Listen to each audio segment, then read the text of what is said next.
Chapter 41, The Navy's Budget. That very night, deep inside Marine headquarters, a warehouse that had remained unused for years was quietly emptied. Not a single document recorded the operation. Only 5 people were present. Garp, Sengoku, Suru, and 2 trusted logistics officers personally selected by Sengoku. Neither officer knew why they had been summoned. Sengoku looked around the enormous warehouse. It should be large enough. The warehouse stretched hundreds of meters in every direction. Even so, it looked empty. Garp scratched his head. I wonder how he's planning to send it. Before anyone could answer, the space at the center of the warehouse distorted. A crack appeared in midair. It slowly spread apart like a curtain being pulled open. The 2 logistics officers instinctively reached for their weapons. Stay where you are. Sengoku calmly stopped them. The spatial crack widened. No one stepped out. Instead, a massive wooden treasure chest floated through the opening. Then another. And another. Within seconds, hundreds of enormous treasure chests filled the warehouse. Gold coins, stacks of berries, jewels, rare precious metals, treasures from every corner of the world. The warehouse rapidly filled. The logistics officers stood frozen. They had never seen such wealth in their entire lives. The spatial crack finally closed. The warehouse became silent once more. A den mushi inside Sengoku's pocket suddenly rang. Buru, Buru. Sengoku answered immediately. Ren. A calm voice came from the other side. The first year's budget has been delivered. The amount is exactly what we agreed upon. Sengoku slowly looked around the warehouse. The treasure was stacked almost to the ceiling. I believe you. Ren continued. I've separated the marine funds from everything else. None of it belongs to the celestial dragons anymore. It belongs to the Navy. You may use it however you see fit. Sengoku remained silent for several moments. Then he spoke sincerely. Thank you. Ren laughed softly. Don't thank me. I simply kept my promise. After a brief pause, he added. Oh, I also left something extra. Sengoku raised an eyebrow. Extra. Consider it interest. There should be enough to repair every marine battleship for the next several years. Garp burst into laughter. I knew that Brat would overdeliver. Suru smiled helplessly. He really did leave interest. Sengoku looked at the mountain of treasure before him. For the first time in his career, he felt conflicted. The Navy had just received enough wealth to strengthen itself for years. But every single coin had originally belonged to the world government. Ren's voice sounded once more. Grandpa Sengoku, spend it well. The stronger the Marines become, the fewer innocent people will suffer. Before Sengoku could reply, the line disconnected. Click. Silence filled the warehouse. One of the logistics officers finally found the courage to speak. Fleet Admiral, I've managed marine finances for 23 years. I've never seen this much money. Sengoku smiled bitterly. Neither have I. He looked at the mountains of treasure. Then quietly gave his order. Seal the warehouse. From this moment onward, this money officially belongs to the Marines. And no one, especially the world government, is ever to learn where it came from. Chapter 42, The Cost of the Robbery. Mary Geoise. For the first time in 800 years, the Holy Land faced a crisis unlike any before. Inside the Hall of Authority, the 5 elders sat in complete silence. No one spoke for several minutes. Finally, Saint Mars broke the silence. We wait. The other 4 nodded. None of them wished to provoke Ren any further. They had already paid an enormous price. The world government's treasury. Gone. The private fortunes of every celestial dragon family. Gone. The gods' knights. Completely defeated. Even Garling, the former supreme commander of the gods' knights, had returned from Marineford covered in bruises after being beaten by Garp. This was not the time to act recklessly.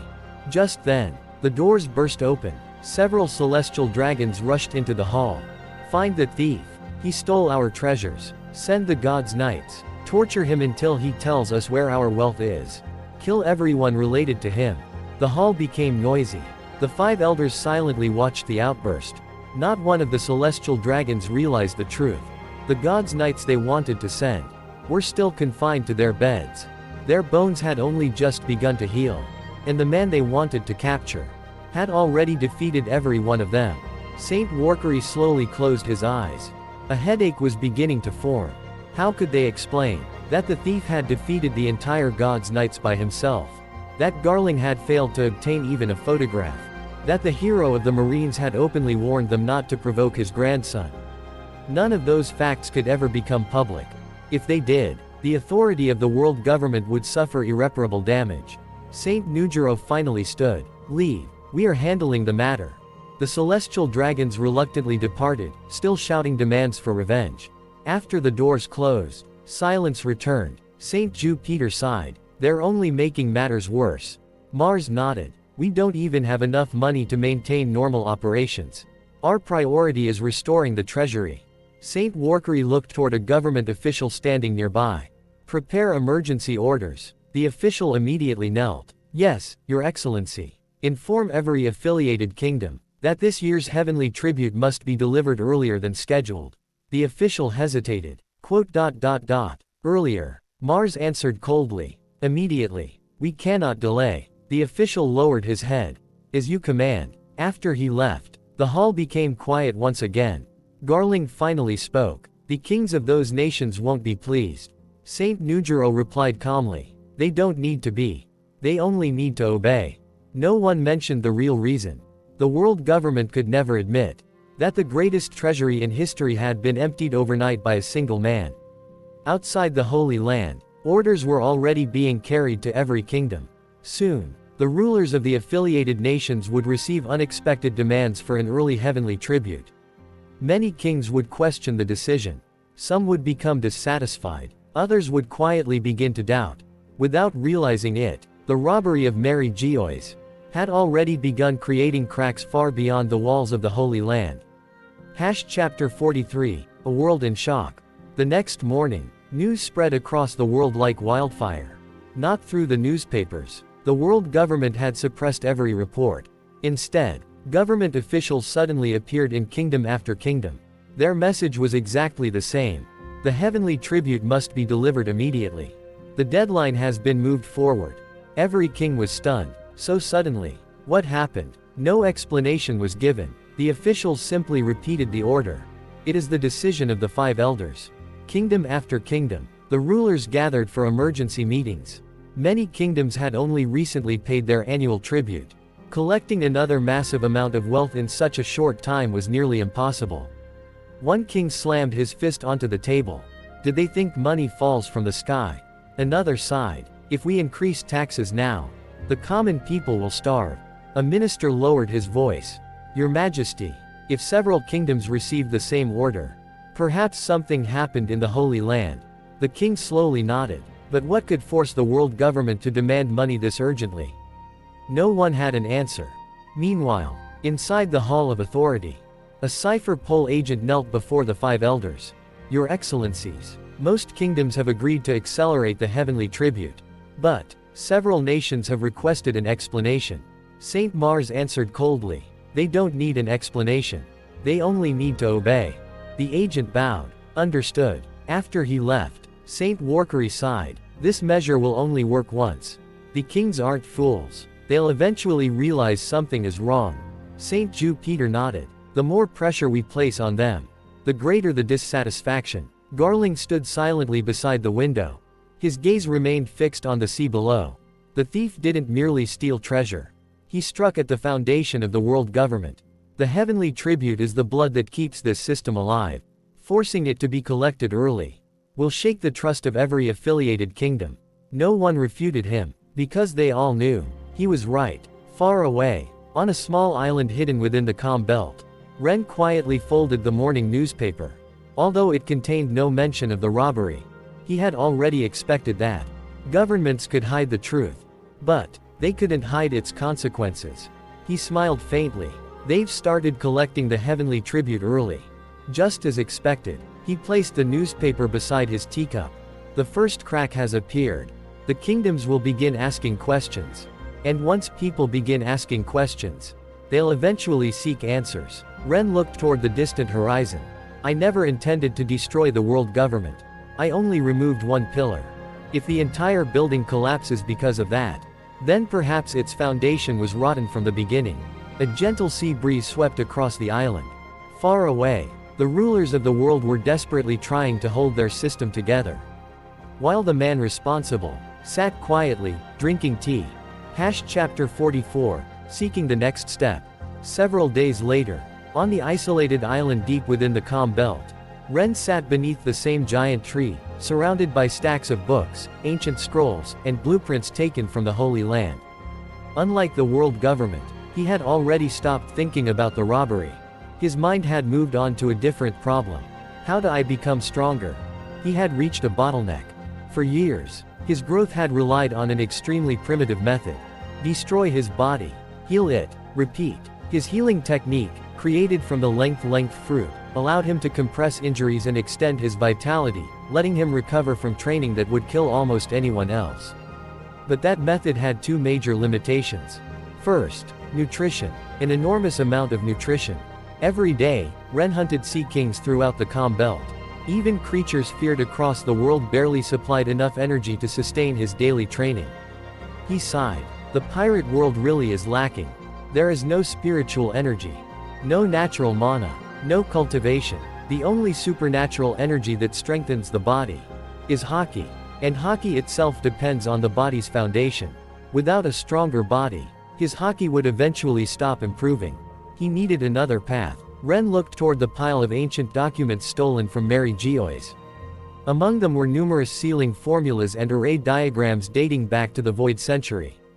He had hoped they contained forgotten methods of strengthening the body. Instead, after several days of research, he was disappointed. They're almost entirely teleportation arrays. He unfolded another scroll. The structure was elegant. Its principles were surprisingly advanced. After comparing dozens of diagrams, Ren reached a conclusion. So, this is the same technology used to summon the five elders to Egghead. The ancient arrays manipulated space itself. They were masterpieces of spatial engineering. But, they offered almost nothing else. No body-enhancing techniques. No energy conversion methods. No hidden cultivation system. Only transportation. Ren set the scroll aside. His next thought drifted toward another possibility. Uranus. If Amu decided to eliminate him, the ancient weapon would almost certainly be used. Ren wasn't afraid of the attack itself. He calmly analyzed the situation. A long-range strike can't hit me. I can teleport, and even if it somehow reaches me, ... infinity will stop it before it makes contact. He leaned back against the tree. What interests me isn't the weapon, it's its power source. The destructive force of Uranus was beyond anything in the current era. Such power had to come from somewhere. If I could understand how it converts energy, it might become the breakthrough I've been searching for. For a brief moment, Ren had even hoped Amu would reveal the weapon. Perhaps by attacking him. Perhaps by attempting to erase him. Then, he could observe it directly. Maybe even steal it. Unfortunately, nothing happened. Amu never appeared. Uranus remained hidden. The opportunity Ren had anticipated never came. He closed the final scroll and let out a quiet sigh. My plan failed. He looked toward the endless sea. It seems, I'll have to become stronger the old-fashioned way. The island fell silent once again, while the world searched desperately for the thief who had humiliated the world government. That same thief was already focused on a completely different goal. Finding the next path beyond the limits of his own strength. Chapter 45, The Wall Before Him. 10 days passed. The world continued searching for the mysterious thief. Meanwhile, Ren never left his island. His entire focus was on one question. How do I break through? Every day, he tested a new training method. Every night, he discarded another failed idea. One morning, he coated the inside of his body with armament Haki. Instead of using Haki as armor, he used it like countless tiny hammers. His muscles, bones, organs, every part of his body was struck from the inside. The pain was unimaginable. Crack, several bones broke. Blood flowed from the corners of his mouth. Then, his healing technique restored everything. Ren slowly stood up. The effect is excellent. The tempering efficiency is several times greater than external training. But, he looked at the mountain of Sea King meat beside him. After finishing everything, he was still hungry. His body demanded even more nutrition. The problem remained. Food. Without enough nutrients, his healing technique couldn't keep up. Over the next several days, He tried even more extreme methods. He increased the pressure of the deep sea. He shattered his own muscles repeatedly. He even compressed and stretched different parts of his body to place them under constant strain. Every method worked. Every method made him stronger. But every method consumed enormous amounts of energy. Ren sighed. I have more than enough ways to torture my body. My problem isn't training, it's recovery. He looked toward the distant horizon. If all else fails, I'll jump into underground magma. The thought crossed his mind calmly. His infinity would allow him to approach the magma safely. Then, he could gradually expose his body to unimaginable temperatures. The training effect would likely be extraordinary. But there was a problem. Healing. Even if he consumed a mythical zone now, it wouldn't provide enough regeneration to survive such reckless training. His current methods had already exceeded the limits of ordinary recovery. He rested his chin on one hand. I even thought about Boeing Archipelago, the island where Usopp trained. It constantly produces enormous amounts of food. For a brief moment, he considered going there. Then he shook his head. Too late. That wouldn't solve anything. He looked at the remains of the Sea Kings scattered across the shore. An ordinary lunch for him already required the meat of creatures the size of islands. If he entered full training mode, he estimated that the entire Boeing archipelago would be stripped bare within a single day. It wouldn't even last 24 hours. Silence returned. Ren slowly closed his eyes. For the first time since arriving in this world, he had reached a true dead end. Not because he lacked talent. Not because he lacked methods. Not because he lacked determination. Simply because the world itself could no longer supply enough resources to support his growth. He looked toward the endless sea and quietly asked himself, so, what should I do now? For the first time in many years.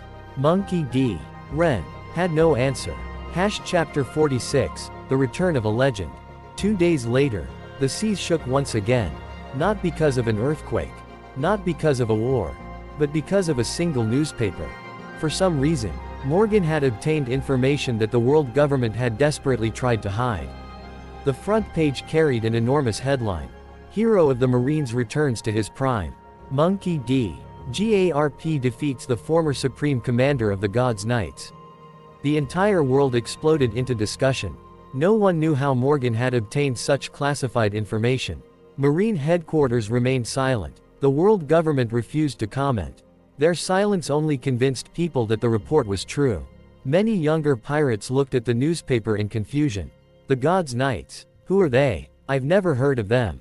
The older generation, however, turned pale. They knew exactly what those words meant. On an unnamed island in the New World, an old pirate slowly folded the newspaper. So, that monster is back. I thought age had finally caught up with him. Another veteran pirate laughed bitterly. The hero of the Marines is once again the hero of the Marines. Inside the Moby Dick, Whitebeard quietly read the report. Gurararara. So you've returned to your peak. Garp. Marco looked toward his captain. Father, do you think it's true? Whitebeard smiled. Morgan lies from time to time. But he never lies about something that can be verified. If he printed it, then Garp must have shown strength worthy of that headline. On Onigashima, Kaido stared at the newspaper before bursting into laughter. Ha ha ha ha. So the old monster is back. His eyes gleamed with excitement. For years, I thought there was no one left who could give me a proper fight. He stood and picked up his kanabo. Maybe I should visit Marineford. King immediately stepped forward. Governor General, please reconsider. Kaido remained silent for a moment. Then he laughed again. Not yet. I'll wait. If Garp is truly back at his peak, there will be another opportunity. For the first time in years, Kaido abandoned his latest attempt at seeking death. Whole Cake Island. Big Mom looked at the newspaper while eating one of her desserts. Mama, so that old monkey is still that strong. She immediately looked toward Perospero. Cancel the operation. Perospero blinked. The operation against the kingdom under marine protection. Big Mom nodded. For now, if Garp is personally protecting the Marines again, there's no need to provoke them over a few shipments of sugar. She took another bite of cake. The sweets can wait. Across the world, the kingdoms affiliated with the world government had also seen the newspaper. Only days earlier, Many had been furious over the sudden demand for an early heavenly tribute. Now, that anger lessened considerably. If Hero Garp has returned to his prime, perhaps the Marines really do need additional funding. Others reached a different conclusion. If even Garp is moving again, something major must have happened behind the scenes. Without realizing it, the world government had benefited from Morgan's headline. Public attention shifted away from the mysterious early heavenly tribute, and toward the miraculous return of the hero of the Marines. Far away, on his isolated island, Ren folded the same newspaper and smiled faintly. Morgan, you've unintentionally helped the world government. But, he looked toward the horizon. They can only hide the truth for so long. Eventually, the real story will surface. And when it does, the shock will be far greater than Grandpa returning to his prime. Chapter 47, The Island of Bones. Several days later, Garp made his usual visit to Ren's island. Ever since Ren had settled in the Calm Belt, Garp came every few weeks to check on him. Not because Ren caused trouble. Quite the opposite. Ren had never been troublesome. Even as a child, he had been unusually quiet. He never picked fights. He never bullied others. He never asked for anything. If left alone with a pile of books, he could remain there the entire day. In fact, among all four of his grandsons, Ren had always been the easiest to raise. At least, until he reached the age of 8. That was the day Garp's headaches truly began. He still remembered it vividly. An 8-year-old Ren, standing before a mountain. His fists were covered in blood. Every punch shattered the bones in his hands. Boom, boom, boom. The mountain cracked. Ren's hands healed. Then he punched again, and again, and again. His healing technique continuously repaired the damage. Yet instead of stopping, the pain only made the boy smile wider. He looked almost excited. Even Garp, who had trained his own body to monstrous levels, had stood frozen. What the hell are you doing? Asterisk. Ren's answer had nearly made Garp choke. Training. That was the day Garp realized. His quiet grandson wasn't normal. He wasn't addicted to battle. He wasn't addicted to violence. He was addicted to becoming stronger. The healing technique was the only reason Ren remained alive. Without it, he would have died thousands of times over. Then came another shock. At the age of 8, Ren discovered that devil fruit abilities only weakened when seawater touched the user's body directly. So, he wrapped himself in layers of protection created with infinity and descended into the deep sea. Not to explore, to train. The crushing pressure squeezed every inch of his body. Sea kings hunted him constantly. He hunted them in return. If anyone else had witnessed that training, even Kaido's habit of attempting suicide would have seemed childish by comparison. That was why, after Ren moved to the Calm Belt, Garp made it a habit to visit regularly. Not because he feared pirates, but because every visit made him wonder, is that brat still alive? Asterisk. Today, the island looked even more terrifying. Countless giant skeletons lay scattered across the landscape. The skulls of enormous sea kings formed hills. Bones stretched across the beaches. The island resembled a graveyard more than a place where a person lived. For nearly 20 kilometers around the island, not a single sea king could be seen. The predators of the Calm Belt had long since learned to avoid this place. Garp slowly walked across the beach. Normally, whenever he arrived, Ren was either covered in his own blood, or wrestling a sea king beneath the ocean. Today, everything was different. Ren sat quietly on a cliff overlooking the sea. His black katana rested beside him. Around him, ancient array diagrams and teleportation formulas from the Void Century were scattered carelessly across the ground like discarded trash. Some had been torn apart. Others were covered in notes and calculations. Ren wasn't training. He wasn't reading. He was simply staring at the endless sea in silence. Garp stopped beside him. That's unusual. I've never seen you sitting still. Ren didn't look away from the horizon. I'm thinking. Garp scratched his head. That sounds more dangerous than your training. For the first time since arriving on the island, Ren let out a helpless sigh. I've reached a dead end. Hearing those words, Garp's expression became serious. If even Ren admitted he had reached his limit, then whatever problem he was facing could not be solved with another reckless training session. Chapter 49, Beyond the Limits. The island fell silent once more. The evening sun slowly descended beyond the horizon. Ren remained seated on the cliff, staring at the endless sea. After a long silence, he let out a deep sigh. It's becoming a real headache. Garp looked at him. So, what now? Ren picked up a small stone and casually threw it into the ocean. My body can't improve much further. I've reached the limit of what ordinary physical training can achieve. The only thing that continues to improve is my control over distance. My understanding of length keeps growing. My precision improves. My spatial manipulation becomes more refined. But that's all. He slowly picked up the black sword beside him. I still can't cut space. Using pure swordsmanship, I can separate space with my devil fruit. I can twist it. I can collapse it. But if I discard my spatial abilities, my sword alone still can't reach that level. He sheathed the blade again. So whether it's my body, my devil fruit, or my swordsmanship, I've reached a complete dead end. Garp quietly listened. Ren continued. When I robbed the Holy Land, I expected to find records left behind by the ancient kingdom. Some forgotten direction, a theory, a path toward greater strength. He looked toward the pile of ancient documents. I found nothing. Not a single document described a higher realm.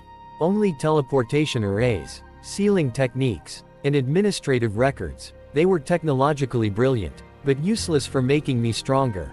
Garp scratched his head. So, you were disappointed? Ren nodded. I even hoped Amu would attack me. Garp blinked. Most people try to avoid that. I wanted Uranus. Ren answered as though it were obvious. If Amu used Uranus to erase me, I could simply steal it. My teleportation makes long-range attacks meaningless. Even if the attack somehow reached me. Infinity would stop it. What interested me wasn't the weapon itself. It was the energy source. He looked toward the sky. No machine generates unlimited power. Every output requires an input. I wanted to dismantle Uranus. I wanted to understand how it converts energy. If I understood that principle, I might have solved my own problem. But I never even saw Amu. So that plan failed. Garp stared at his grandson for several seconds. You're completely insane. You wanted the ruler of the world to attack you, just so you could take apart one of the ancient weapons. Ren shrugged. What else was I supposed to do? The opportunity was perfect. Garp laughed helplessly. I don't think anyone else in history has ever had that thought. Ren ignored the comment. What disappoints me even more are the celestial dragons. Garp raised an eyebrow. What about them? I expected something extraordinary. They've ruled for 800 years. I thought their bloodline must possess some hidden evolution, some unique biological advantage. So while I was in the Holy Land, I quietly studied them. Garp immediately had a bad feeling. Studied. Ren nodded. The results were disappointing. I found nothing exceptional. No superior physique. No hidden genetic evolution. No mysterious bloodline. Instead, I found a collection of inherited genetic disorders. Garp couldn't help laughing. So all that research, and that's what you discovered? Ren sighed. I even thought the gods' knights would be different. They were. Only slightly. They lacked most of the hereditary diseases. But biologically, they're still ordinary humans. They simply trained harder. Ren leaned back. Another dead end. He looked toward the sea again. Then I investigated the remaining ancient weapons. Garp blinked. You what? I found them. His answer was completely casual. I never touched Poseidon. I only observed. In Pluton, I examined its design. Garp's eyes twitched. You found all three ancient weapons. Ren nodded. It wasn't difficult. I only wanted to understand their principles. So, what did you discover? Ren raised one finger. Pluton. It's fundamentally an enormous battleship. Its engineering is extraordinary. Its weapons are impressive. But it's still just a ship. Nothing there helps me become stronger. He raised a second finger. Poseidon. It's much more interesting. It isn't really a weapon. It's a hereditary spiritual phenomenon. A specialized form of conqueror's hockey. It manifests through a bloodline. The user unconsciously projects their will into sea kings. They obey. Ren shrugged. Useful for someone who wants an army. Worthless for me. Garp frowned. Why worthless? Ren looked toward the countless sea king skeletons surrounding the island. They're food. They aren't subordinates. He smiled faintly. If a farmer raises cattle, does he dream of commanding them forever? No. He eventually eats them. My relationship with sea kings is no different. They're my source of nutrition, not my soldiers. So Poseidon's ability has no value to me. Silence returned. Garp slowly looked around the island. Thousands upon thousands of giant skeletons covered the land. Then he looked back at Ren. His expression became one of complete disbelief. Hold on. You found the locations of all 3 ancient weapons. You analyzed how they function. You understood their operating principles. And then dismissed 2 of them because they weren't useful to your training. Ren nodded as though it were the most natural thing in the world. They don't solve my problem. So why would I waste time on them? Garp opened his mouth, closed it again, then burst into loud laughter. Ha ha ha ha. I've fought Roger. I've fought Rox. I've fought Whitebeard. But you're the only person I've ever met who treats the ancient weapons like failed research projects. Ren smiled helplessly. To everyone else, they're treasures capable of shaking the world. To me, they're simply 3 different engineering designs. And unfortunately, none of them point toward the path beyond my current limits. The island grew quiet once more. For the first time since becoming the strongest man of his generation. Monkey D. Ren had exhausted every clue the world could offer. And somewhere beyond that dead end, the next step still waited to be discovered. Chapter 51, A New Possibility. After Garp left, the island became quiet once again. Ren remained seated on the cliff. 1 hour passed, then another. The waves continued crashing against the shore. His mind wandered through every possibility he had considered over the past 2 weeks. Magma. Impossible without more nutrition. Ancient weapons. A dead end. Void century technology. Only spatial transportation. The celestial dragons. Worthless. Poseidon. Not useful. Pluton. Only a ship. Again. A dead end. Ren sighed. I've exhausted everything this world can offer. Silence followed. Then, a thought suddenly flashed through his mind. His eyes slowly widened. Wait. He stood up abruptly. If this world doesn't have what I need, why am I limiting myself to this world? The idea struck him like lightning. I can already manipulate space. I can teleport across vast distances. I've also obtained the Void Century's teleportation arrays. He immediately spread dozens of ancient diagrams across the ground. His eyes rapidly analyzed every line. These arrays don't simply move people. They anchor coordinates. They stabilize space. They establish a connection between 2 distant points. He looked at his own notes. My devil fruit manipulates distance itself. The arrays stabilize spatial coordinates. His heartbeat slowly accelerated. What if? I combine them. The more he thought about it, the more possible it seemed. My fruit supplies the spatial authority. The arrays provide stability. If distance can be reduced to 0, what defines the distance between 2 worlds? He froze. For several long moments, he simply stared at the diagrams. Then a smile slowly appeared on his face. It isn't impossible. I've been thinking too narrowly. I've always assumed space was limited to this planet. But if space has coordinates, another world should also have coordinates. He immediately sat down. Hundreds of calculations began appearing across the scrolls. Distances, dimensions, spatial anchors, energy requirements. One equation after another. The peaceful island once again became Ren's research laboratory. This time, his goal wasn't another technique. It wasn't another breakthrough in hockey. It wasn't even another devil fruit ability. His goal was to open a path beyond the world itself. Meanwhile, Marineford. Garp landed inside the headquarters courtyard. Several Marines immediately saluted. Vice Admiral Garp. Garp waved casually. Where's Sengoku? Fleet Admiral Sengoku is in the conference room, sir. Good. A few minutes later, Garp pushed open the conference room door. Sengoku looked up from the stack of reports on his desk. You're back. Garp nodded. Just got back from checking on Ren. Sengoku adjusted his glasses. How is he? Garp let out a helpless sigh before sitting down. The brat has reached a bottleneck. He spent the last 2 weeks trying to find a way to become stronger. And knowing him, Garp scratched his head. He'll probably come up with something completely insane before long. Neither of them knew that at that very moment, Ren had already abandoned the idea of searching within the One Piece world. His sights had shifted toward the possibility of reaching another world entirely. Chapter 52, The Method of Awakening. The following morning, Marine headquarters. The three admirals returned after completing their patrols. As soon as they arrived, Garp called them into the conference room. Sengoku and Suru were already waiting. Akainu folded his arms. Garp, you said there was something important. Garp nodded. Yeah, it's from Ren. The room immediately became quiet. Sengoku looked toward Garp. Go ahead. Garp scratched his head. That brat made another deal.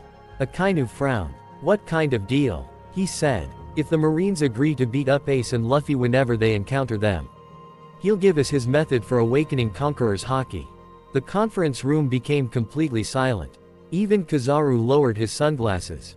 That's quite an unusual request. Aokiji couldn't help smiling. So he wants us to train his brothers for him. Garp laughed loudly. That's basically what he said. He thinks they're still too green. Akainu remained expressionless. And what exactly is this awakening method? Garp's expression became serious. He made one thing very clear. It isn't a guaranteed method. It won't create Conqueror's Haki. It only helps those who already possess the potential. Sengoku nodded. That makes sense. If it could create Conqueror's Haki from nothing, the balance of the world would collapse. Garp continued. According to Ren, Conqueror's Haki isn't simply inherited. It's inherited as potential. The real requirement is an unyielding will. Suru folded her arms. Go on. Garp repeated Ren's explanation almost word for word. People born into families of Conqueror's Haki users have a higher chance of awakening it. Not because they inherit Haki itself, but because they often inherit the same stubborn nature, the same refusal to bend, the same overwhelming determination. He looked around the room. Ren believes that's why bloodlines seem important. They don't pass down Conqueror's Haki. They pass down personalities capable of awakening it. Aokiji quietly nodded. Interesting. Akainu remained silent. Sengoku asked. So, what's the method? Garp shrugged. Simple. Forge an unyielding will. The admirals stared at him. That's it. Garp laughed. Pretty much. He says no shortcut exists. No meditation. No special breathing. No secret technique. A person's will has to be tempered. It has to face failure, pain, loss, impossible obstacles, and still refuse to break. Garp looked directly at the admirals. According to Ren, Conqueror's Haki awakens at the moment someone decides. Even if the whole world stands against me, I still won't change my path. Silence filled the room. Suru finally spoke. That explains why so few possess it. It's not a technique. It's the result of a lifetime. Sengoku slowly nodded. It also explains why forcing someone to awaken it would rarely succeed. Garp agreed. Exactly. He said you can temper a person's body. You can teach them Haki. But no one can manufacture another person's will. It either exists, or it doesn't. Akainu finally spoke. So, he wants us to become his brother's whetstones. Garp burst into laughter. That's exactly how he'd describe it. He believes every serious beating they survive will harden their resolve. The room fell silent once again. For the first time, the Marines weren't discussing a new weapon or a powerful devil fruit. They were discussing something far rarer. The true foundation of a king. Chapter 53, The Era of Kings. The conference room remained silent. Everyone was still thinking about Ren's theory regarding Conqueror's Haki. After several minutes, Sengoku looked toward Garp. Garp, how much of Ren's theory do you believe? You've reached the king level of Conqueror's Haki. You should have a better understanding than any of us. Garp immediately rolled his eyes. Don't act like you don't have Conqueror's Haki yourself. Sengoku smiled but didn't deny it. The three admirals instantly looked at him. Fleet Admiral, you too. Garp laughed. Why are you all looking so shocked? I've never cared about studying how Haki works. I just punch harder. So don't ask me to explain the theory. He scratched his head before continuing. But, I do know one thing. Ren never had the qualities people normally associate with a king. The room became quiet. He only wanted to keep training. Garp smiled. So, when his Conqueror's Haki refused to awaken, he didn't complain. He didn't wait. He simply began researching. He spent years trying to understand what will really is. And eventually, he found his own way. Silence filled the room. The three admirals were completely stunned. Only a few weeks ago, they had learned that Garp possessed Conqueror's Haki. Then they learned there was another realm above ordinary advanced Conqueror's Haki. The realm Garp called the King level. And now, they had just learned that even Sengoku possessed Conqueror's Haki. Seeing their expressions, Garp burst into laughter. Don't look so surprised. In our generation, if you didn't possess Conqueror's Haki, you had no chance of standing alongside the true monsters. He pointed towards Sengoku. Why do you think he became Fleet Admiral? It wasn't just because he was smart. He had the strength to stand at the summit. Sengoku smiled faintly. Our era was different. Garp nodded. It was. He leaned back in his chair. You youngsters fear the ancient weapons. In our time, they were only one threat among many. He looked directly at the admirals. When three king-level fighters clashed seriously, the aftermath alone could erase an island from the map. The ancient weapons weren't the only forces capable of changing the world. The people themselves were. The room fell silent. Garp continued, think about the people who ruled our generation. Gall D. Roger. Edward Newgate. Rox D. Zebek. Shiki. Silvers Rayleigh. Kazuki Odin. Charlotte Linlin. Kaido. Don Chinjiao. Douglas Bullet. He slowly looked around the room. Every one of them possessed Conqueror's Haki. And there were even more. Our era wasn't called the Great Age of Monsters for nothing. It was an era where kings constantly collided. Sengoku folded his arms. And because so many of them existed at once, the younger generation has forgotten what that level truly looked like. Garp nodded. Exactly. He looked out the window toward the sea. Today, most people think having Conqueror's Haki alone makes someone extraordinary. In our era, it was merely the ticket to stand on the battlefield. If you wanted to become one of the strongest, you still had to surpass every other king. The three admirals remained silent. For the first time, they truly understood the difference between the age they lived in and the legendary era that Garp and Sengoku had survived. From https://chat-gpt.com/c/6A4-455-8B-F8-83E-A5CB-B99 at 53589A5. Chapter 54, A King's Road. The conference room remained quiet. The three admirals were still digesting everything they had just heard. After a while, Aokiji finally asked, Vice Admiral Garp, if your generation had so many Conqueror's Haki users, then why does this generation have so few? Garp thought for a moment before answering. Because you've all become too comfortable. Akainu frowned. Comfortable. Garp nodded. In our era, there was no room to breathe. Roger, Whitebeard, Rox, Shiki, Big Mom, Kaido, they were all chasing the summit. If you slowed down, you died. If your will wasn't strong enough, you disappeared. Sengoku continued where Garp stopped. The previous era constantly forced people to surpass their limits.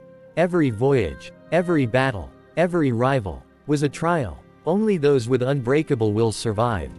Suru folded her arms. And don't forget another difference. The current generation grew up under the balance established by the previous one. Our generation created that balance through endless battles. Silence returned. Kizaru slowly adjusted his sunglasses. So, Conqueror's Haki isn't something people are simply born with. It's something that reaches maturity through experience. Garp nodded. That's Ren's conclusion. He said potential is inherited. But awakening belongs to the individual. Sengoku smiled faintly. An interesting theory. Akainu suddenly asked. Then what about Ren himself? You said he wasn't born with the qualities of a king. So, what became his unyielding will? The room became quiet. Even Garp didn't answer immediately. After a long silence, he spoke. I don't know. But, if Ren doesn't possess an unyielding will, then I don't think anyone has the right to claim they do. Everyone looked at him. Garp slowly continued. That brat was weak from the day I found him. He wasn't born with a monster's body. He didn't inherit some legendary bloodline. He didn't possess overwhelming talent. He was a sickly child. The doctors all said he wouldn't even live to become an adult. The admirals quietly listened. Then he ate the length fruit. Garp laughed. When I first heard it, I thought his future was over. It sounded like one of the most ordinary devil fruits in existence. It could only measure distance. But that fool looked at the same fruit and saw endless possibilities. He turned a fruit everyone ignored into an ability that even mythical zones struggle to compare with. The room fell silent again. Garp's expression became unusually serious. At 8 years old, he began punching mountains. Every punch shattered the bones in his hands. His skin tore apart. Blood covered the ground. But he never stopped. He simply healed and threw another punch. He wasn't forced. No one trained him. He chose that path himself. I've seen countless people train. I've trained like a madman myself. But when I saw an 8-year-old devil fruit user diving into the deep sea, just because seawater couldn't directly touch his body, so he could use the pressure to temper every inch of his flesh. For the first time in my life, even I wondered if that child was insane. A few people couldn't help smiling bitterly. They had already heard part of that story. But hearing it again, it still sounded unbelievable. Garp looked toward the window. He never received anything for free. Not a healthy body. Not overwhelming talent. Not a powerful devil fruit. Everything he has today, he carved out with his own hands. Every technique, every breakthrough, every scar, they all belong to him. He owes no one. He never asked anyone to save him. He simply kept walking. Garp smiled faintly. That's why. I don't know what his unyielding will is. But whatever it is, it carried a dying child. To the point where even the world government fears saying his name. The conference room became completely silent. No one spoke. Because for the first time, they realized that Monkey D. Ren had never been carried by fate. He had dragged himself to the summit. One reckless step at a time. Chapter 55, a different kind of monster. Silence filled the conference room. No one spoke after Garp finished. The image of an 8-year-old boy punching mountains with broken hands refused to leave their minds. After a long while, Akainu finally broke the silence. So, you're saying Ren's strength is entirely the result of his own effort? Garp nodded. Almost. He had a healing technique. Without it, he would have died countless times. But don't misunderstand. The healing technique only kept him alive. It never trained for him. It never made him stronger by itself. Every bit of strength, he earned with his own body. Aokiji sighed. No wonder he became that strong. Garp immediately shook his head. No, don't make that mistake. Everyone looked at him. Don't compare yourselves to Ren. His voice became unusually serious. We're born monsters. He pointed at himself. I was. He then pointed towards Sengoku. So was Sengoku. Finally, he looked at the 3 admirals. And so are all of you. You were born with bodies, talent, and potential that ordinary people can never hope to match. But Ren, Garp's eyes narrowed. He wasn't. He started weaker than almost everyone. The only thing he possessed was a will that refused to stop. Garp folded his arms. You've all seen powerful people train. You've seen pirates challenge stronger opponents. You've seen Marines risk their lives. But Ren is different. He deliberately throws himself in front of monsters. Every single day. Not because he has to. Not because someone ordered him. But because he believes. That's the fastest way to become stronger. The room remained silent. Garp continued. Most people avoid death. Ren studies it. Most people avoid pain. He searches for greater pain. Most people celebrate surviving. He gets disappointed if the training wasn't dangerous enough. Kizaru gave a rare, helpless smile. How scary. Garp laughed. I've visited his island more times than I can count. Every visit, I ask myself the same question. Is that brat still alive? The admirals couldn't help but smile. Even Garp, the hero of the Marines, had become accustomed to checking whether his own grandson had accidentally trained himself to death. Garp's expression became serious again. So don't compare your journeys to his. You don't need to. And you shouldn't. There is only one Monkey D. Ren. He walked a road that no sane person would ever choose. He paid a price that almost no one could endure. And because of that, he became something that even I can't fully understand. The room fell silent once more. For the first time, the admirals realized that Ren wasn't simply another genius. He was a man who had forged himself through a lifetime of choices that bordered on madness. Perhaps, that was why Garp never called him a king. Instead, he simply called him his troublesome grandson. Chapter 56, Layered Formations. Deep within the calm belt, Ren had completely immersed himself in research. The island was covered with broken scrolls. Countless formation diagrams lay scattered across the ground. Every few minutes, Ren would erase another array with a wave of his hand. No, the spatial resonance is unstable. He immediately drew another. Several hours later, another formation shattered. Still not enough. Unlike the teleportation arrays of the Void Century, Ren wasn't trying to copy them. He was trying to improve them. The arrays stabilize space. My ability shortens distance. If both overlap perfectly, the effect should multiply. He slowly began engraving another formation onto the ground. Unlike the previous teleportation arrays, this one had an additional layer. A strengthening formation. Its only purpose was to amplify the output of any ability passing through it. Hours later, Ren stepped into the center. The amplification formation lit up first. Then, the teleportation array activated above it. The two formations slowly overlapped. Normally, two large formations interfered with one another. Their structures would collapse, but after days of calculations, Ren had redesigned both of them. Instead of conflicting, they complemented each other. The first formation continuously strengthened the spatial fluctuations. The second immediately transformed those fluctuations into a stable teleportation pathway. Ren slowly extended one hand.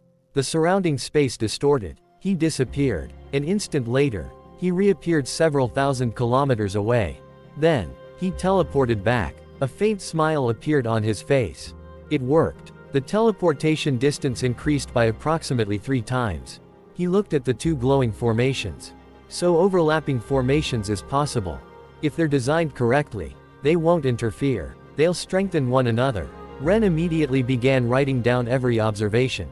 This principle can be expanded. If I can stack 3 formations, 4, or even 10, the amplification won't simply add together. It'll multiply. His eyes gradually brightened. For the first time since reaching his bottleneck, he had found a new direction. Not by improving his body, not by improving hockey, but by improving the tools that supported his abilities. He looked toward the endless sky. If I can continue increasing the teleportation distance, and if I eventually solve the problem of dimensional coordinates, then, traveling beyond this world may no longer be impossible. The island became quiet once again. Another research project had begun. And Ren had once again found a path that no one in the history of the world had ever attempted. Chapter 57, Coordinates Beyond the World. 4 weeks passed in the blink of an eye. The giant island in the calm belt had changed completely. Everywhere, complex formation lines covered the ground. Ancient symbols stretched across mountains. The beaches were engraved with countless geometric patterns. Even the cliffs had become part of a gigantic array. During those 4 weeks, Ren reached another discovery. He sat before one of the ancient teleportation arrays, his fingers gently tracing its patterns. So, every formation is ultimately made from geometry. Lines, circles, triangles, polygons. They all have one thing in common. Length. A faint smile appeared on his face. My devil fruit doesn't just control straight line distance. It controls length itself. Curved lengths, circular lengths, every measurable path. That realization had changed everything. Although Ren couldn't create formations out of thin air, he could manipulate the length of the lines that already existed. A tiny adjustment could completely change the function of an array. He could shorten one section, lengthen another, rotate entire structures by altering the lengths of connected curves. It was like rewriting a language, without changing the ink. However, the method had an obvious limitation. Ren sighed. My brain still isn't enough. The more complex the formation became, the greater the computational burden. Even with his accelerated thinking, there was a limit. Several times over the past month, his brain had overheated before he could fully analyze an ancient formation. Each time, he had been forced to stop and recover. So I still can't instantly understand truly complex arrays. He wasn't discouraged. It simply meant he had another problem to solve. Looking toward the center of the island, Ren's gaze fell upon his greatest work. A colossal formation. It had expanded day by day, week after week, until now, it covered the entire island. Its countless circles overlapped one another. Spatial arrays intertwined with amplification formations. Coordinate locking arrays surrounded them. Distance compression arrays linked every section together. The entire island had become one enormous teleportation device. Ren quietly reviewed its purpose. I'm acting as the energy source. The formation itself doesn't generate power. It only amplifies and stabilizes my ability. So, I still can't force open a portal to another world. There's too much uncertainty. If I attempt it blindly, I could be lost somewhere between dimensions. Instead, he had developed a safer method. I'll first search. I'll use the formation to extend my spatial perception. If another world exists nearby, I'll locate its spatial coordinates. Once I find them, I'll lock onto them. Only then will I teleport. He nodded to himself. It'll take more time, but the success rate will be infinitely higher. At that moment, a familiar voice echoed across the island. Ren. Garp landed near the edge of the formation. The moment he saw the island, he froze. What? The entire island was glowing with countless geometric patterns. Massive circles stretched from one mountain to another. Ancient symbols covered the coastline. The whole place looked less like an island, and more like the ritual site of an ancient civilization. For one terrifying moment, even Garp hesitated. Did this brat, decide to summon a demon because he couldn't get stronger anymore? He rubbed his eyes. No, surely not. Ren walked over calmly. Grandpa. Garp pointed at the island. Mind explaining this? Ren glanced around. Oh, it's just a teleportation formation. Garp stared blankly. Just, you covered an entire island. Ren nodded as though it were perfectly reasonable. I need a larger computational framework. So I expanded it. Garp sighed in relief. Good. For a second, I thought you were trying to summon some ancient monster. Ren blinked. Why would I do that? So you could beat it up for training. Garp answered without hesitation. Ren thought seriously for a few seconds. That's actually not a bad idea. Garp's face instantly darkened. Forget I said anything. Before Ren could continue thinking about it, Garp quickly changed the subject. I came to tell you something. Sengoku accepted your offer. Ren looked up. The deal. Garp nodded. The Marines agreed. They'll use your Conqueror's Haki Awakening theory. And if they encounter Luffy or Ace, they won't hold back. They'll treat them as proper opponents. A small smile appeared on Ren's face. Good. That'll save them years of unnecessary detours. Garp looked back at the island-sized formation one last time. Then at his grandson. He suddenly realized something. Every time Ren reached a dead end, he never stopped. He simply chose a path that no one else in history had even imagined. And somehow, that was even more frightening than his strength. Chapter 58, Another World. Garp continued staring at the island-sized formation. The countless glowing lines stretched from one end of the island to the other. Even after seeing countless unbelievable things Ren had created, this one still shocked him. After a long silence, he finally asked, So, where exactly are you planning to teleport? He pointed toward the massive formation. You don't build something this ridiculous just to move across the sea. He thought for a moment before adding, Don't tell me, you're trying to reach the moon. Ren remained silent. For the first time in a long while, he actually hesitated. He had never intended to tell anyone. Not yet. After several seconds, he let out a quiet sigh. I'll tell you. Garp blinked. Ren looked toward the enormous formation. I'm trying to find the spatial coordinates of another world. Silence. Absolute silence. Ren continued calmly. If I can locate a nearby world, I'll lock onto its coordinates. Then, I'll teleport there. I'm hoping that world possesses something capable of strengthening me. The words sounded perfectly reasonable to Ren. To Garp, they sounded completely absurd. The old marine hero stood frozen. His mouth slowly opened, then closed again. For several long moments, he simply stared at his grandson. Another world. Ren nodded. Yes. Garp rubbed his ears. Wait, I think I heard that wrong. Ren repeated it. I'm searching for another world. Garp stood there in complete disbelief. His mind replayed the sentence over and over.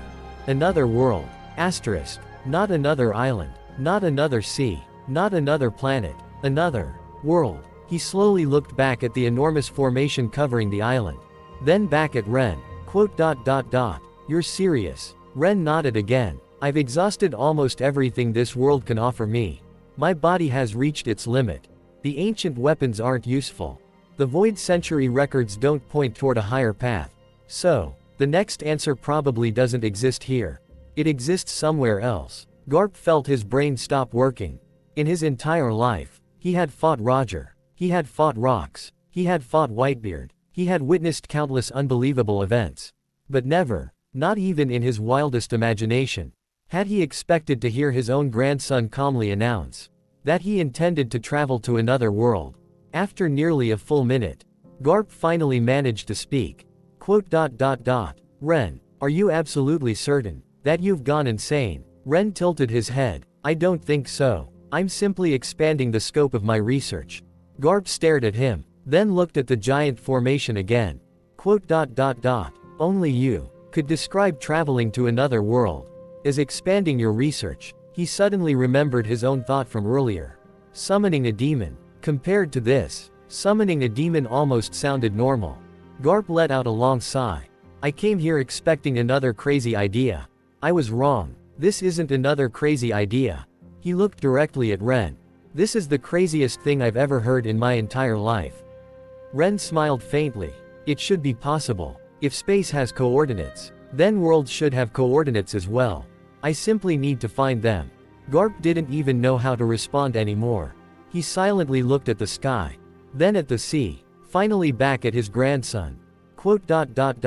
Roger, you really missed one hell of an era.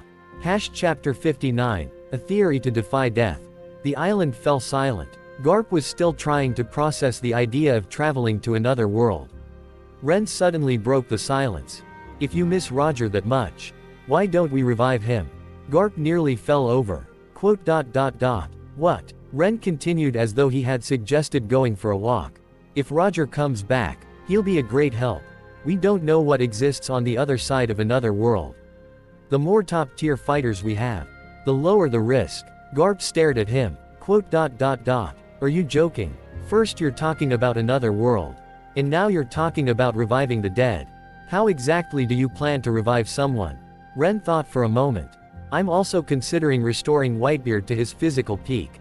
If he joins us, our chances of surviving unknown dangers will increase considerably. Garp covered his face with one hand. Quote. Can you answer my question first? Ren nodded. Theoretically, reviving the dead is possible. Garp's eyelids twitched. The proof already exists. He raised one finger. Brook, the musician in Luffy's crew. He ate the revive fruit. His soul returned from the afterlife and re-entered his body. Ren looked toward the sea. That proves one thing. The afterlife exists. If souls can return, then souls continue to exist after death. So, the problem isn't whether Roger still exists. The problem is locating his soul. Garp was speechless. Ren continued calmly. If we can somehow find Roger's soul, and return it to his body, then we only need to solve the body's condition. He began counting on his fingers. We already have the soul fruit. It demonstrates that souls can be manipulated. Then there's another piece. The snake fruit, model, Yamata no Orochi. The mythical zone currently possessed by Kurozumi Orochi. It grants multiple lives. My current theory is that its life-preserving properties aren't tied exclusively to the user. If I can extract the devil fruit after Orochi dies, and make Roger's restored body consume it, the additional vitality might allow the body to sustain the returning soul. He paused briefly. Of course, this is only a theory. There are still many unknown variables. The body's deterioration, the soul's compatibility, the exact mechanism by which the revive fruit interacts with the afterlife. I'll have to study all of them. Garp simply stared at his grandson. Several minutes passed. He couldn't think of a single word to say. When most people saw Brook, they thought, what an unusual devil fruit. When Ren saw Brook, he immediately started constructing a complete theoretical framework for reversing death itself. Finally, Garp let out a long, exhausted sigh. Quote. Ren, please, just answer me honestly. Ren blinked. What? Does your brain ever stop? Ren thought seriously for a few seconds. Quote dot dot dot. Not really. Garp laughed helplessly. My grandson has already reached the point where he's making research plans to revive the Pirate King. He looked toward the sky. If Roger were alive to hear this, he'd probably laugh himself to death. Ren calmly replied. Then I'd just have to revive him again. Garp froze for a moment. Then he burst into loud laughter. Ha ha ha ha ha. You really are impossible. Chapter 60. Wait for me. Garp stood there for a long time. His mind was still trying to process everything Ren had just said. Another world. Reviving Roger. Restoring Whitebeard to his prime. Every one of those ideas would have shaken the world. Yet, his grandson spoke about them as if they were ordinary research projects. Finally, Garp let out a long sigh. I'm going back to Marineford. Ren looked at him. So soon? Garp nodded repeatedly. I still have to give Sengoku your Conqueror's Haki Awakening theory. He'll want to study it immediately. He took a few steps toward the shore before suddenly turning around. His expression became unusually serious. Listen carefully. Ren blinked. What is it? Garp pointed directly at him. I'm only going to be gone for 1 day. So, don't go to another world without me. Ren opened his mouth. Garp immediately continued. And don't start experimenting with your revival theory either. I'll be back tomorrow. You hear me? Ren looked slightly puzzled. All right, I wasn't planning to begin today anyway. Only then did Garp breathe a sigh of relief. Good. He turned around once more. As he prepared to leave, countless thoughts ran through his mind. That brat. He used to be simple. He only tried to kill himself through training. Now. He's talking about traveling to another world. And bringing the dead back to life. Garp couldn't help rubbing his forehead. If I leave him alone for too long. Who knows what he'll come up with next. He might accidentally tear open space. Or actually succeed in reviving Roger. At this point. Destroying the world doesn't even sound impossible for him anymore. He looked back one last time. Ren had already returned to studying the island-sized formation, completely absorbed in his calculations. Garp smiled helplessly. No. I have to stay close to him.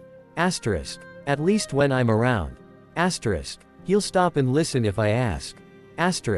If I leave him unsupervised. This crazy grandson of mine might actually carry out every insane idea that crosses his mind. Garp took a deep breath. Tomorrow. I'll be back tomorrow. With a powerful leap, he shot into the sky and disappeared over the horizon. Behind him, Ren quietly looked at the countless formation lines covering the island. Then he picked up another scroll. Since Grandpa will be back tomorrow, I'll postpone the dimensional teleportation experiment until then. He paused for a moment. As for the revival theory, it still needs more calculations. The island fell silent once more. Far away, Garp smiled in relief, believing he had successfully prevented disaster. He had no idea that his single request had merely delayed Ren's next experiment by 1 day. Chapter 61. A more urgent threat. Garp raced across the sea at full speed. Instead of relaxing during the journey, he looked more anxious than he had during any battle. His thoughts kept returning to Ren. Another world. Reviving Roger. Restoring Whitebeard. Garp sighed. Those ideas are far more dangerous than any pirate. He shook his head. Roger only wanted to conquer the Grand Line. Whitebeard only wanted a family. Rox wanted to rule the world. But Ren, he wants to understand everything. The more Garp thought about it, the more uneasy he became. Pirates could be stopped. Wars could be fought. But Ren's ideas, no one could predict where they would lead. I can't waste any time. I have to finish everything here and get back. If I leave that brat alone, he might think of another crazy experiment.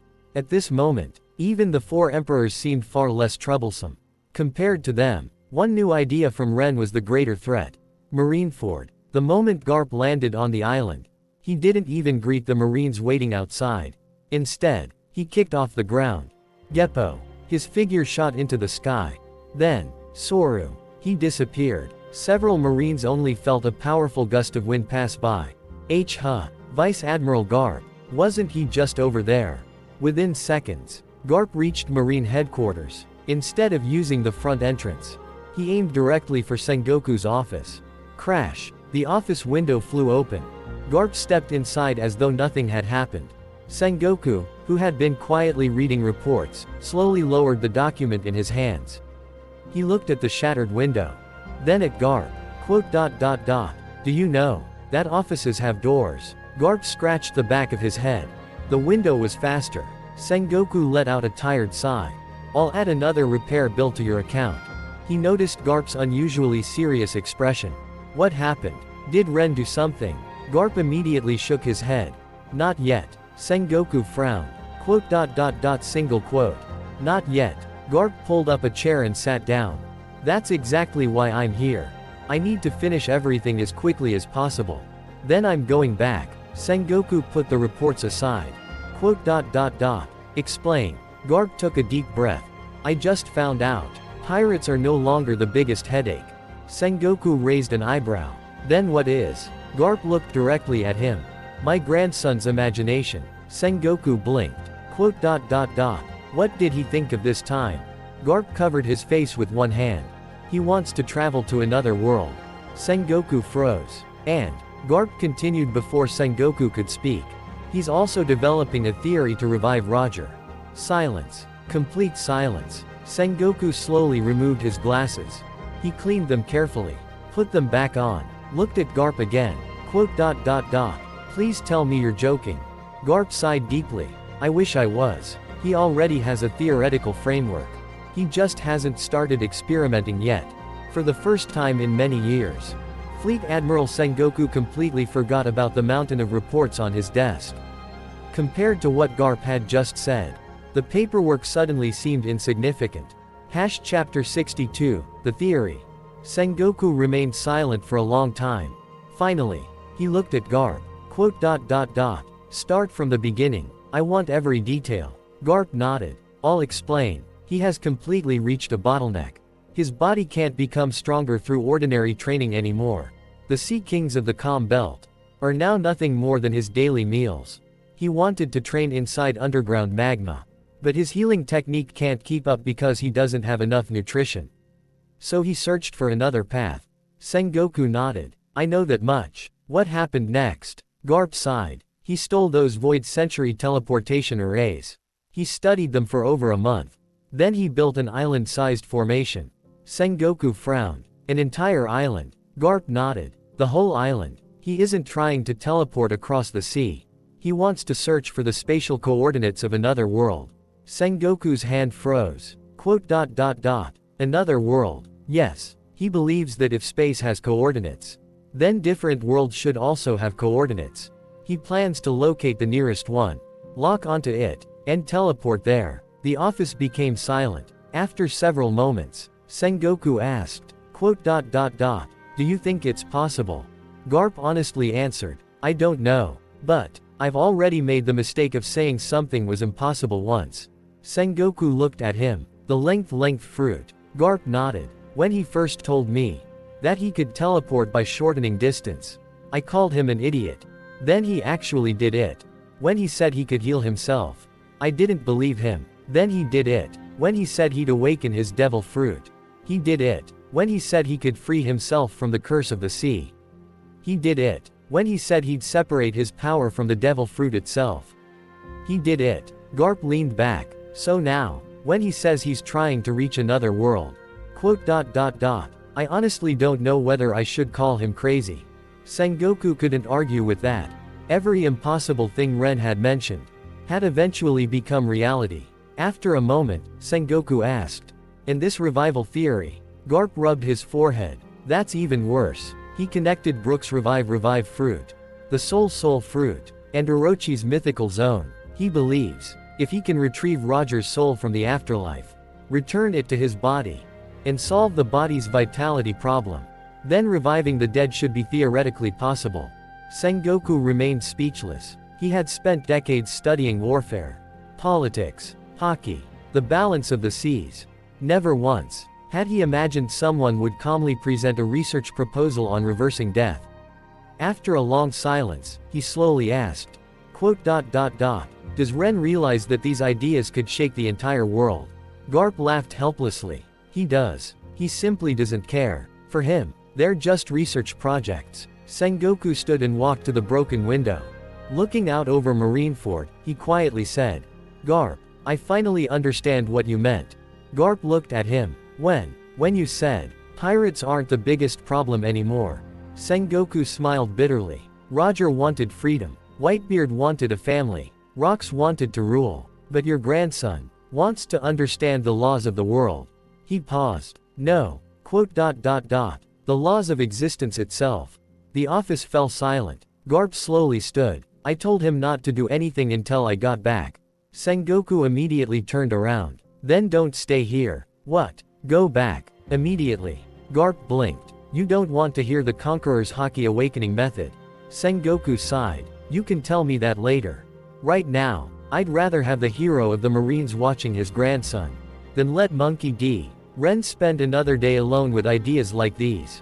For the first time in his career, Fleet Admiral Sengoku felt that leaving one young man unsupervised was more dangerous than leaving the four emperors alone. Chapter 63, Temporary Command. Sengoku stood in silence for several moments. Then he suddenly picked up the Den Den Mushi.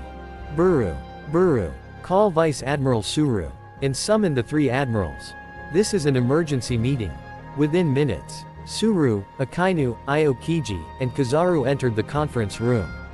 The moment they saw Garp standing beside Sengoku, they knew something serious had happened. Akainu spoke first. Fleet Admiral, what happened? Sengoku looked around the room.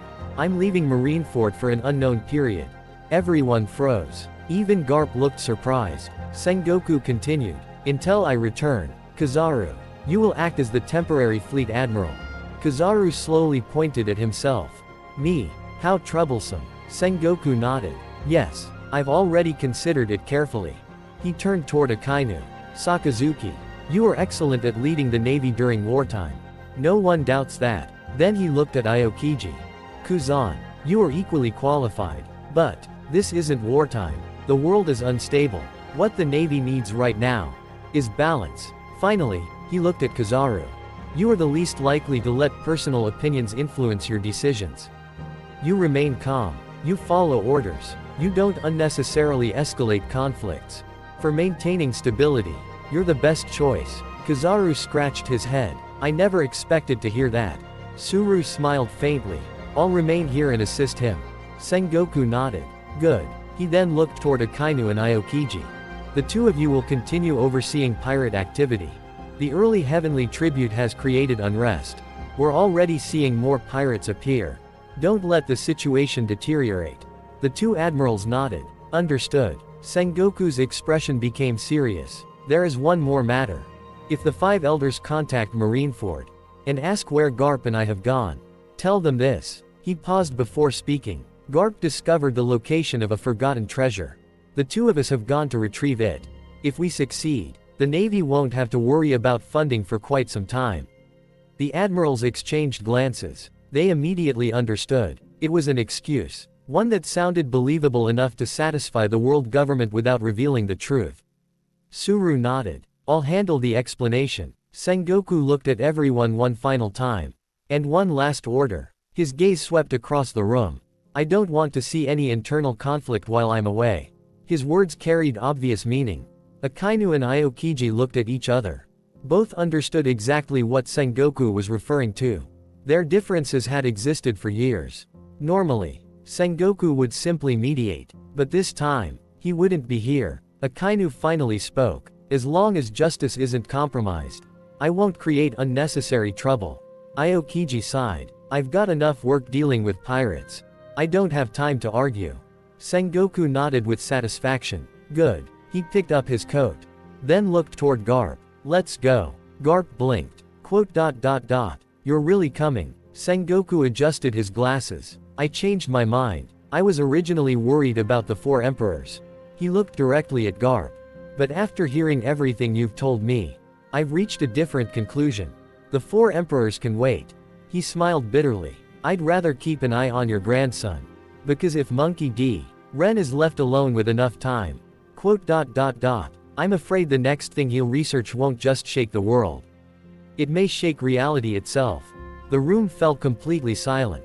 For the first time, the hero of the Marines and the fleet admiral of the Marines left their headquarters behind, not to hunt pirates, but to supervise one 21-year-old researcher with far too many impossible ideas.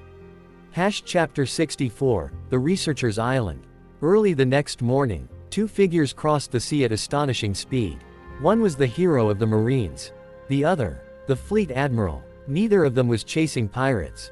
Neither of them was responding to an emergency. Their destination was a small island hidden deep within the calm belt.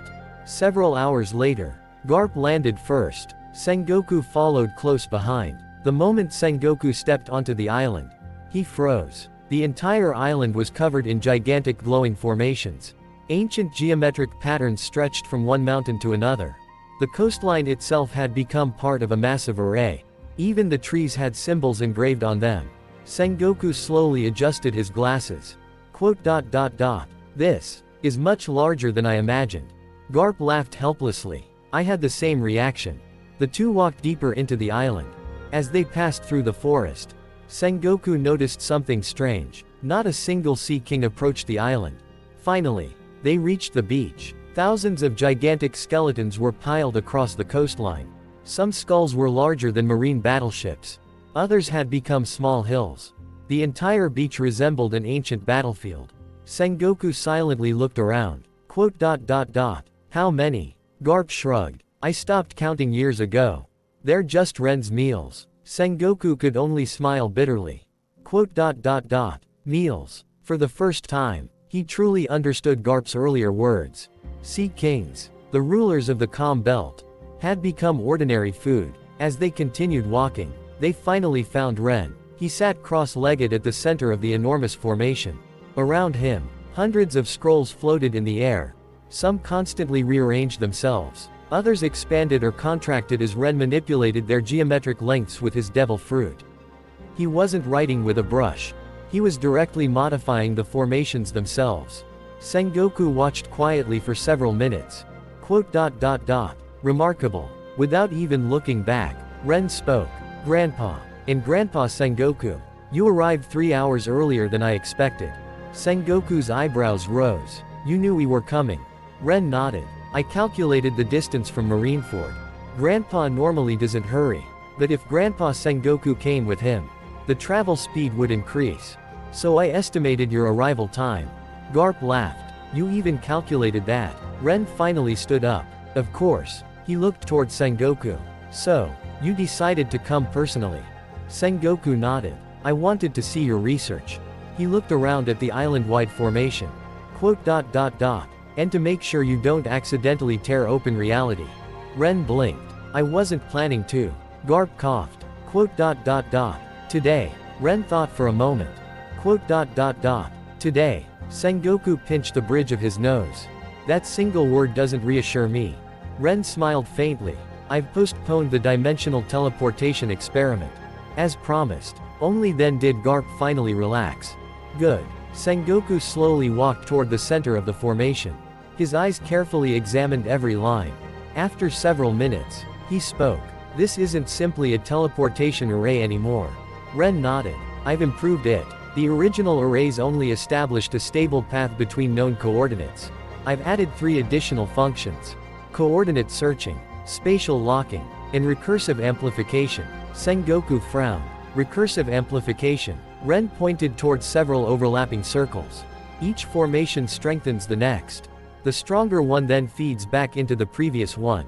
The process repeats. So instead of increasing linearly, the output increases exponentially. Sengoku remained silent, even as one of the smartest men in the Marines. He needed several moments to fully understand the explanation. Finally, he smiled bitterly. I spent decades studying military strategy.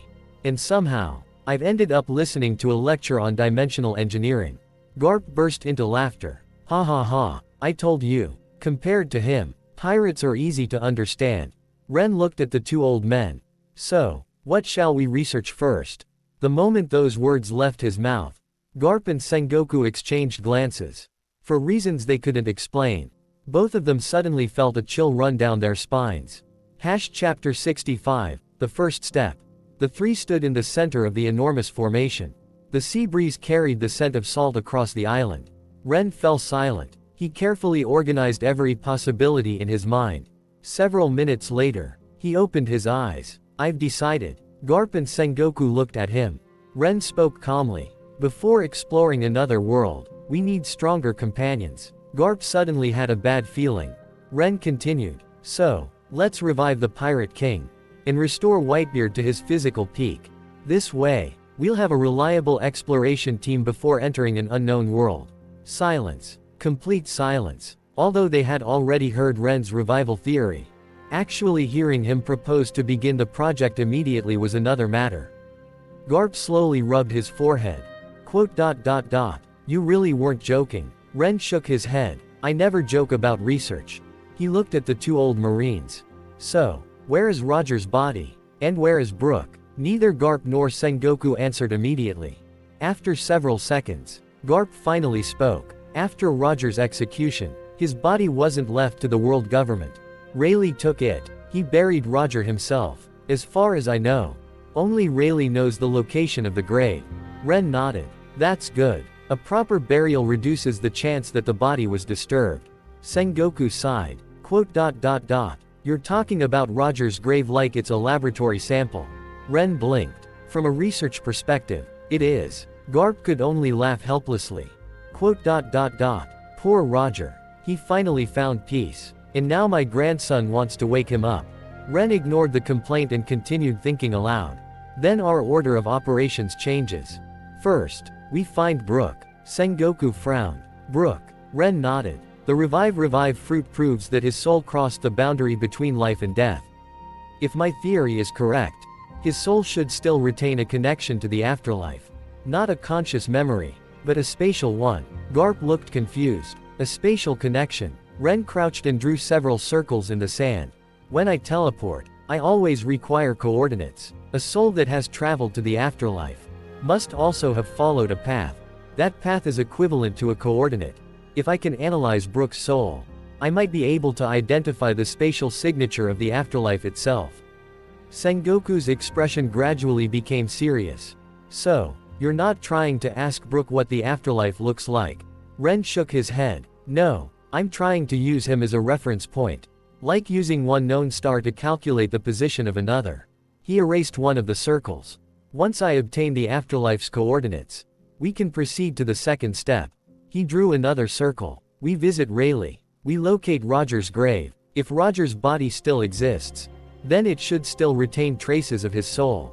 Garp looked at him. You believe the body and soul remain connected? Ren nodded. At least partially. A person's haki, will, and life leave imprints upon the body. If Roger's soul still exists, then the remains of his body may serve as an anchor. Combined with the afterlife's coordinates, I should be able to search specifically for Roger instead of blindly searching every soul. The island fell silent once again. Garp slowly looked towards Sengoku. Do you understand any of this? Sengoku adjusted his glasses. Surprisingly, I understand enough to know he's approaching the problem logically. He let out a helpless sigh. Whether the theory is correct is another matter. Ren stood up. So, our first destination is Brook. After that, Rayleigh. Garp folded his arms. You know finding Brook won't be easy. Ren smiled faintly. I don't need to find Brook. I only need to find Luffy. He'll eventually reunite with his crew. And Brook will come to me. Sengoku stared at Ren for a moment before shaking his head. The rest of the world is searching for the man who robbed Mary Geoise. And you're already planning your next research project. Ren looked toward the distant horizon. The robbery is finished. There's nothing left to study there. My next question lies beyond death itself. Chapter 66, the Straw Hat Coordinate. Ren suddenly changed his plan. He looked toward Garp and Sengoku. We don't need to search for Brook. We begin with Rayleigh. Garp frowned. Rayleigh. Ren nodded. Luffy is training under him. If we find Luffy, we'll naturally find Rayleigh. He thought for a moment before adding. Besides, Rayleigh would be a valuable companion if we eventually explore another world. He has experience. He stays calm under pressure. And his haki is among the strongest in this world. Without another word, Ren walked toward the center of the enormous formation. He sat down cross-legged. The countless formation lines across the island slowly began to glow. The ground trembled slightly. Spatial energy spread throughout the island. Garp watched curiously. What are you doing? Ren placed one hand on the central formation. I'm locating Luffy. Garp blinked. You can do that. Ren nodded. I prepared for it years ago. When we were children, Luffy constantly got lost in the forests around Fuchsia village. He would wander off by himself. Then everyone had to spend hours searching for him. A faint smile appeared on Garp's face. That sounds like him. Ren continued. At that time, I couldn't leave a spiritual coordinate on a living person's body. My control wasn't refined enough. So, I chose something he never separated from. Garp's eyes widened. His straw hat. Ren nodded. When I first learned to create spiritual coordinates, I secretly engraved one onto his straw hat. If he became lost, I could immediately teleport to him. Sengoku looked surprised. So the coordinate still exists after all these years? It should. Ren answered calmly. Unless the hat was completely destroyed. The spiritual coordinate remains attached. He looked down at the glowing formation beneath him. Normally, I still couldn't locate it. The coordinate is far beyond my sensing range. I would need an approximate location before searching. But, he gently placed both hands onto the formation. This formation changes everything. The amplification arrays dramatically increase my spatial perception. Instead of searching one region at a time, I can extend my senses across the entire world. The giant formation covering the island shone brighter. Ancient symbols began rotating. Circle after circle activated in sequence. Ren slowly closed his eyes. His consciousness expanded outward, past the calm belt, across the Grand Line, over countless islands. Searching. Minutes passed. Then, a faint smile appeared on his face. Found you. He opened his eyes. Luffy is on Rusukaina. Exactly where Rayleigh should be. Garp scratched his head. You found him just like that. Ren nodded. The Straw Hat's spiritual coordinate resonated with the formation. It was much easier than expected. He stood up. The coordinates have already been locked. From now on, I can teleport directly there whenever I want. Sengoku looked at the immense formation surrounding them. For the first time, he truly understood what Ren had spent the last month creating. It wasn't merely a teleportation array. It was a planetary-scale coordinate search system. Ren looked toward Garp and Sengoku. So, shall we go meet the Pirate King's right-hand man? Garp and Sengoku exchanged glances. Neither of them had expected that their search for Roger's revival would begin with an old straw hat carrying a forgotten mark from childhood. Chapter 67, A Visit to Rusukaina. The island-sized formation continued glowing. The spatial coordinates of Rusukaina had already been locked. Ren looked at Garp and Sengoku. I'll teleport the three of us. Garp scratched his head. Can your formation handle 3 people? Ren nodded. It doesn't matter whether it's 1 person or 100. The energy consumption increases, but the difficulty remains the same. Sengoku adjusted his glasses. So once the coordinates are fixed, you can repeatedly teleport there. Exactly. Ren answered. I only have to calculate the coordinates once. After that, they become permanent unless the target itself changes. He raised his hand. The enormous formation beneath the island began rotating. Layer after layer of geometric patterns overlapped. The amplification arrays activated first. Then the coordinate locking arrays. Finally, the teleportation array. Space in front of the 3 distorted. Unlike Ren's ordinary teleportation, this time, a stable passage slowly formed. Garp looked inside. So this is what all your research produced. Ren smiled. This is only the first completed version. There are still many flaws. Sengoku looked at the massive portal. Only you would call this flawed. Ren stepped forward. Let's go. The 3 entered the distorted space. The portal quietly closed behind them.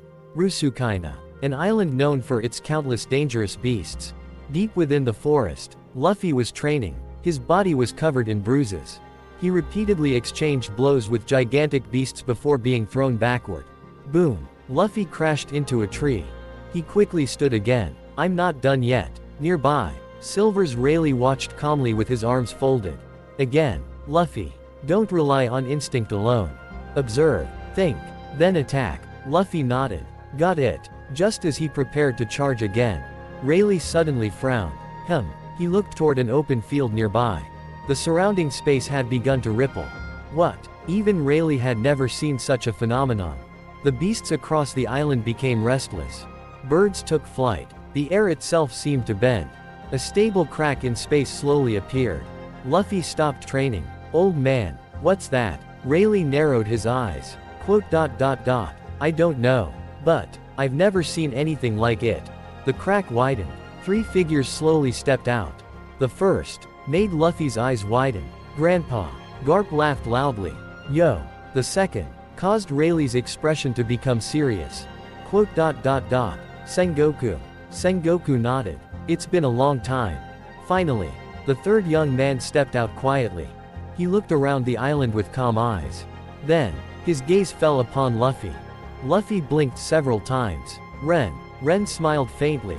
It's been a while. For several seconds, the entire island remained silent. Rayleigh looked at the still glowing spatial portal behind them. Then at Ren. His years of experience immediately told him one thing. The young man before him was the one responsible. Rayleigh slowly spoke. You didn't come by ship. Ren nodded. No, I came by coordinates. Rayleigh's eyes sharpened. Coordinates. Ren smiled. I'll explain. But first, he looked directly at the Dark King. I have a favor to ask. Rayleigh instinctively felt, whatever this young man was about to say, would be far more shocking than arriving through space itself. Chapter 69, An Impossible Request. Rayleigh slowly withdrew his gaze from the black blade. His expression returned to normal. But inwardly, he raised Ren's danger level several times. A young man, an ordinary appearance, a permanent black blade, a space-traveling ability, and 2 legends personally accompanying him. No matter how he looked at it, nothing about this situation was ordinary. Rayleigh smiled. So, what favor do you want from an old man like me? Ren answered directly. I need Roger's body. Silence. The forest instantly became quiet. Even Luffy stopped breathing for a moment. Rayleigh's smile disappeared. His eyes locked onto Ren. Explain. Ren nodded. I'll explain everything. I have a theory. A theory to revive the dead. Rayleigh remained silent. He didn't interrupt. He simply waited. Ren continued. Brooks' revive fruit proves one thing. The afterlife exists. The soul fruit proves. Souls can be manipulated. So, if Roger's soul still exists, I should be able to locate it. Rayleigh asked. How? Ren calmly answered. A soul that has existed inside a body leaves traces. Likewise, a body retains traces of its owner's soul. If Roger's body is preserved, I can use those remaining soul fragments as an anchor. Then, I'll locate Roger's soul and bring it back. Rayleigh's expression gradually became more serious. You speak as though death is merely another place. Ren nodded. For me, it probably is. I'm a researcher. If something exists, then it follows laws. If it follows laws, it can be understood. If it can be understood, it can eventually be reproduced. Rayleigh couldn't immediately respond. This way of thinking was unlike anyone he had ever met. Garp folded his arms. I had the exact same expression yesterday. Sengoku sighed. And so did I. Ren continued. After locating Roger's soul, I'll need his body. So, I came to ask for your permission. I have no intention of disturbing Roger's grave without it. Rayleigh quietly looked at Ren. Then toward Garp. Then Sengoku. Neither of them spoke. Neither denied Ren's words, which meant they had already accepted that this impossible theory was at least worth trying. After several minutes, Rayleigh suddenly laughed. Ha ha ha. The laughter echoed throughout the forest. Luffy looked around in confusion. Old man. Rayleigh shook his head while laughing. Roger, if you could hear this, you'd probably laugh even harder than I am. He looked at Ren. You know, for 20 years, I've protected that grave. I thought the day someone came looking for Roger, they would be after his treasure, his sword, or his secrets. He smiled bitterly. I never imagined the first person to ask about Roger's body Would be someone trying to revive him. Ren calmly nodded. I understand. So, what is your answer? Rayleigh's smile slowly faded. He became unusually serious. If I say yes, can you truly bring Roger back? Ren answered honestly. I don't know. My current estimate is less than 1%. I still need to study Brooke. I still need Roger's body. And there are too many unknown variables. But, he looked directly into Rayleigh's eyes. If no one tries, the chance will always remain 0. Rayleigh remained silent. Those words reminded him of someone, a man who had once laughed in the face of impossible odds. Finally, Rayleigh smiled. That answer sounds exactly like something Roger would appreciate. He slowly turned toward the sea. I'll take you to him. To the place where Roger has rested for more than 20 years. For the first time since the conversation began, a faint smile appeared on Ren's face. The first step is complete. Chapter 70, Grandfather's Training. Rayleigh was still digesting Ren's impossible revival theory. Sengoku quietly discussed Roger's grave with him. Meanwhile, Garp suddenly disappeared. Soru. In the next instant, he appeared directly in front of Luffy. Luffy jumped in surprise. Grandpa. Garp grinned. I heard you're trying to awaken observation haki. Luffy nodded excitedly. Yeah, but it's really hard. Garp cracked his fists. Good. Then let your grandfather help you personally. Luffy smiled. Really?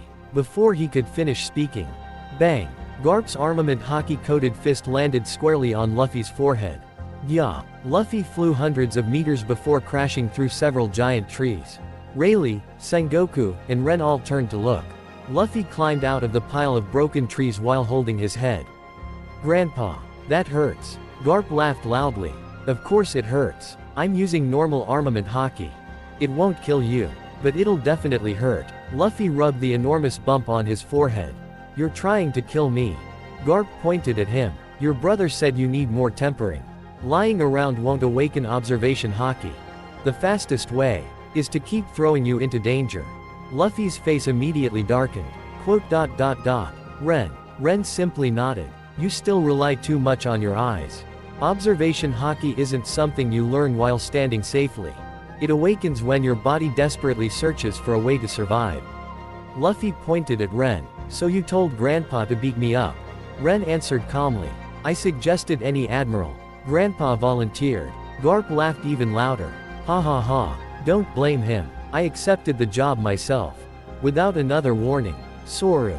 Garp vanished again. Luffy's eyes widened. Where? Bang. Another punch struck his side. Luffy rolled across the ground. Before he could stand, another fist arrived from behind. Boom. Then another. And another. Garp appeared from every direction. Each attack carried ordinary armament haki. For Garp, it was nothing. For Luffy, every punch felt like being hit by a cannonball. Within minutes, Luffy was covered in bruises. He couldn't even predict where the next attack would come from. Garp shouted while attacking. Stop relying on your eyes. Feel me. Sense me. You'll never hit someone stronger if all you trust is your vision. Luffy desperately dodged. One punch barely missed his face. Another struck his shoulder. A third landed on his stomach. Gah! Rayleigh quietly folded his arms. Interesting. Sengoku smiled. Garp's methods haven't changed after all these years. Rayleigh laughed. They're still unbelievably violent. Ren calmly watched the one-sided beating. Observation haki is awareness. When his body realizes his eyes aren't enough, it'll force his senses to evolve. Rayleigh glanced toward Ren. You reached the same conclusion. Ren nodded. My methods were similar. I simply chose much stronger opponents. Rayleigh remembered Garp's earlier stories. An 8-year-old Ren diving into the deep sea. Punching mountains until his bones shattered. Hunting sea kings alone. Compared to that, Luffy's current training suddenly looked rather gentle. Several minutes later, Luffy lay flat on the ground. His entire body ached. Garp stood over him with a grin. Get up. We've barely started. Luffy groaned. I hate this family. Ren calmly corrected him. No, you'll thank us in a few years. Luffy immediately shouted. I definitely won't. Chapter 71, The Truth Behind the Legends. Luffy's miserable screams continued echoing throughout the forest. Bang. Bang. It hurts. Garp continued swinging his armament hockey-coated fists without the slightest mercy. Meanwhile, Rayleigh looked toward Ren once more. He had heard the impossible revival theory. But there was still one question on his mind. You still haven't introduced yourself. Ren nodded. My name is Monkey D. Ren, the adopted grandson of Monkey D. Garp. Rayleigh wasn't surprised by the surname anymore. Luffy had already called him Ren. But another question remained. Then, why are two legends accompanying you? And more importantly, why should I believe you can actually accomplish everything you've just described? Ren answered honestly. I don't have any achievements that are publicly known. If you need proof, I can demonstrate my abilities. Before Rayleigh could answer, Sengoku immediately interrupted. No. His voice was unusually firm. The sea has suffered enough already. He looked directly at Rayleigh. Don't ask him to prove anything. Rayleigh frowned. Why? Sengoku sighed. Because you'll regret it. He continued. Rayleigh, the person who rescued Ace from Impel Down, was Ren. Rayleigh's eyes narrowed. Sengoku wasn't finished. The security breach in the Holy Land. The robbery that emptied every celestial dragon's treasury. The theft of the world government's hidden vaults. The man who defeated every god's knight. That was also Ren. Rayleigh's expression slowly changed. And Garp. Sengoku glanced toward his old friend, who was still enthusiastically punching Luffy. The reason he returned to his physical prime is because of Ren. Rayleigh became completely silent. He had suspected Ren was extraordinary. But not to this extent. Sengoku smiled bitterly. I think those accomplishments are enough to prove his capabilities. Rayleigh slowly nodded. They certainly are. Ren quietly added. I simply solved a few problems. Sengoku looked at him helplessly. Only you would describe robbing the Holy Land as solving a few problems. Rayleigh suddenly understood another mystery. So that's why the world government has been acting so strangely lately. Sengoku nodded. They've lost almost everything. The Navy's annual budget, the Celestial Dragon's private fortunes, the hidden reserves accumulated over centuries. They're all gone. Rayleigh couldn't help laughing. So, you really robbed the rulers of the world blind? Ren calmly nodded. Yes. Rayleigh looked toward Garp again. So that's why both of you are here? Sengoku immediately answered. Not exactly. We're here to stop him. Rayleigh blinked. Stop him. Garp finally paused his beating long enough to laugh. Ha ha ha. That brat's ideas are more dangerous than pirates. Sengoku nodded seriously. Garp and I are following Ren for one reason. So he doesn't accidentally destroy the world because of one of his research ideas. Ren looked slightly confused. I wouldn't destroy the world intentionally. Sengoku immediately replied. That's exactly what worries us. You wouldn't do it intentionally. You'd do it while trying to understand how something works. Rayleigh burst into laughter. Ha ha ha. I've known Garp for decades. I've seen Roger challenge impossible seas. I've seen Whitebeard split the heavens. But this, he looked toward Ren. This is the first time I've seen two legends acting as someone's supervisors. Garp sighed. You'll understand after spending a few days with him. Rayleigh smiled. I'm beginning to. In the background, another miserable scream echoed across the island. Gra and Pa. Bang. Garp laughed loudly. Focus on your observation hockey. Luffy lay face down in the dirt, wondering why his grandfather had suddenly become even more terrifying than the giant beasts of Rusukaina. Chapter 72, Brook's location. Another 10 minutes passed. Bang! Luffy was sent flying one last time. He rolled across the ground several times before finally stopping. As he stood up, something felt different. Without thinking, he tilted his head. Garp's fist passed just beside his cheek. Luffy blinked. Huh. Garp smiled. Again. Another punch. This time, Luffy instinctively leaned backward before the attack was even thrown. He wasn't seeing it. He was feeling it. Rayleigh smiled. You've done it. Luffy looked confused. I did. Rayleigh nodded. Observation hockey. You've finally awakened it. Luffy's face immediately lit up. I did it. He jumped around excitedly. I can finally use hockey. Garp laughed loudly. Ha ha ha. Not bad. Looks like all those punches weren't wasted. Luffy immediately complained. They definitely weren't wasted. My whole body hurts. Garp only laughed harder. Nearby, Ren quietly watched Luffy celebrate. Then he walked over. Luffy. Luffy turned around. I need your help. Luffy grinned. Sure. What is it? Ren asked calmly. Where is your crewmate? Brook. Luffy tilted his head. Brook. Ren nodded. You've contacted all of your crewmates. You should know where he is. Luffy scratched his head. I know where everyone is. But Brook. He frowned. What was the island's name again? Luffy kept thinking. Several seconds later, he suddenly gave up. I forgot. Garp immediately smacked the back of his head. Smack. You forgot your own crewmate's island. Luffy rubbed his head. It had a really weird name. Ren wasn't surprised. That's about what I expected. Rayleigh smiled helplessly. His memory has always been selective. Luffy looked curiously at Ren. Why are you looking for Brook anyway?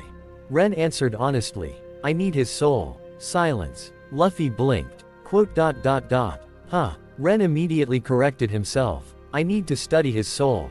Luffy blinked again. That doesn't sound any better. Garp sighed. I told you. His ideas only get stranger. Rayleigh looked toward Ren. You still haven't explained why Brook is so important.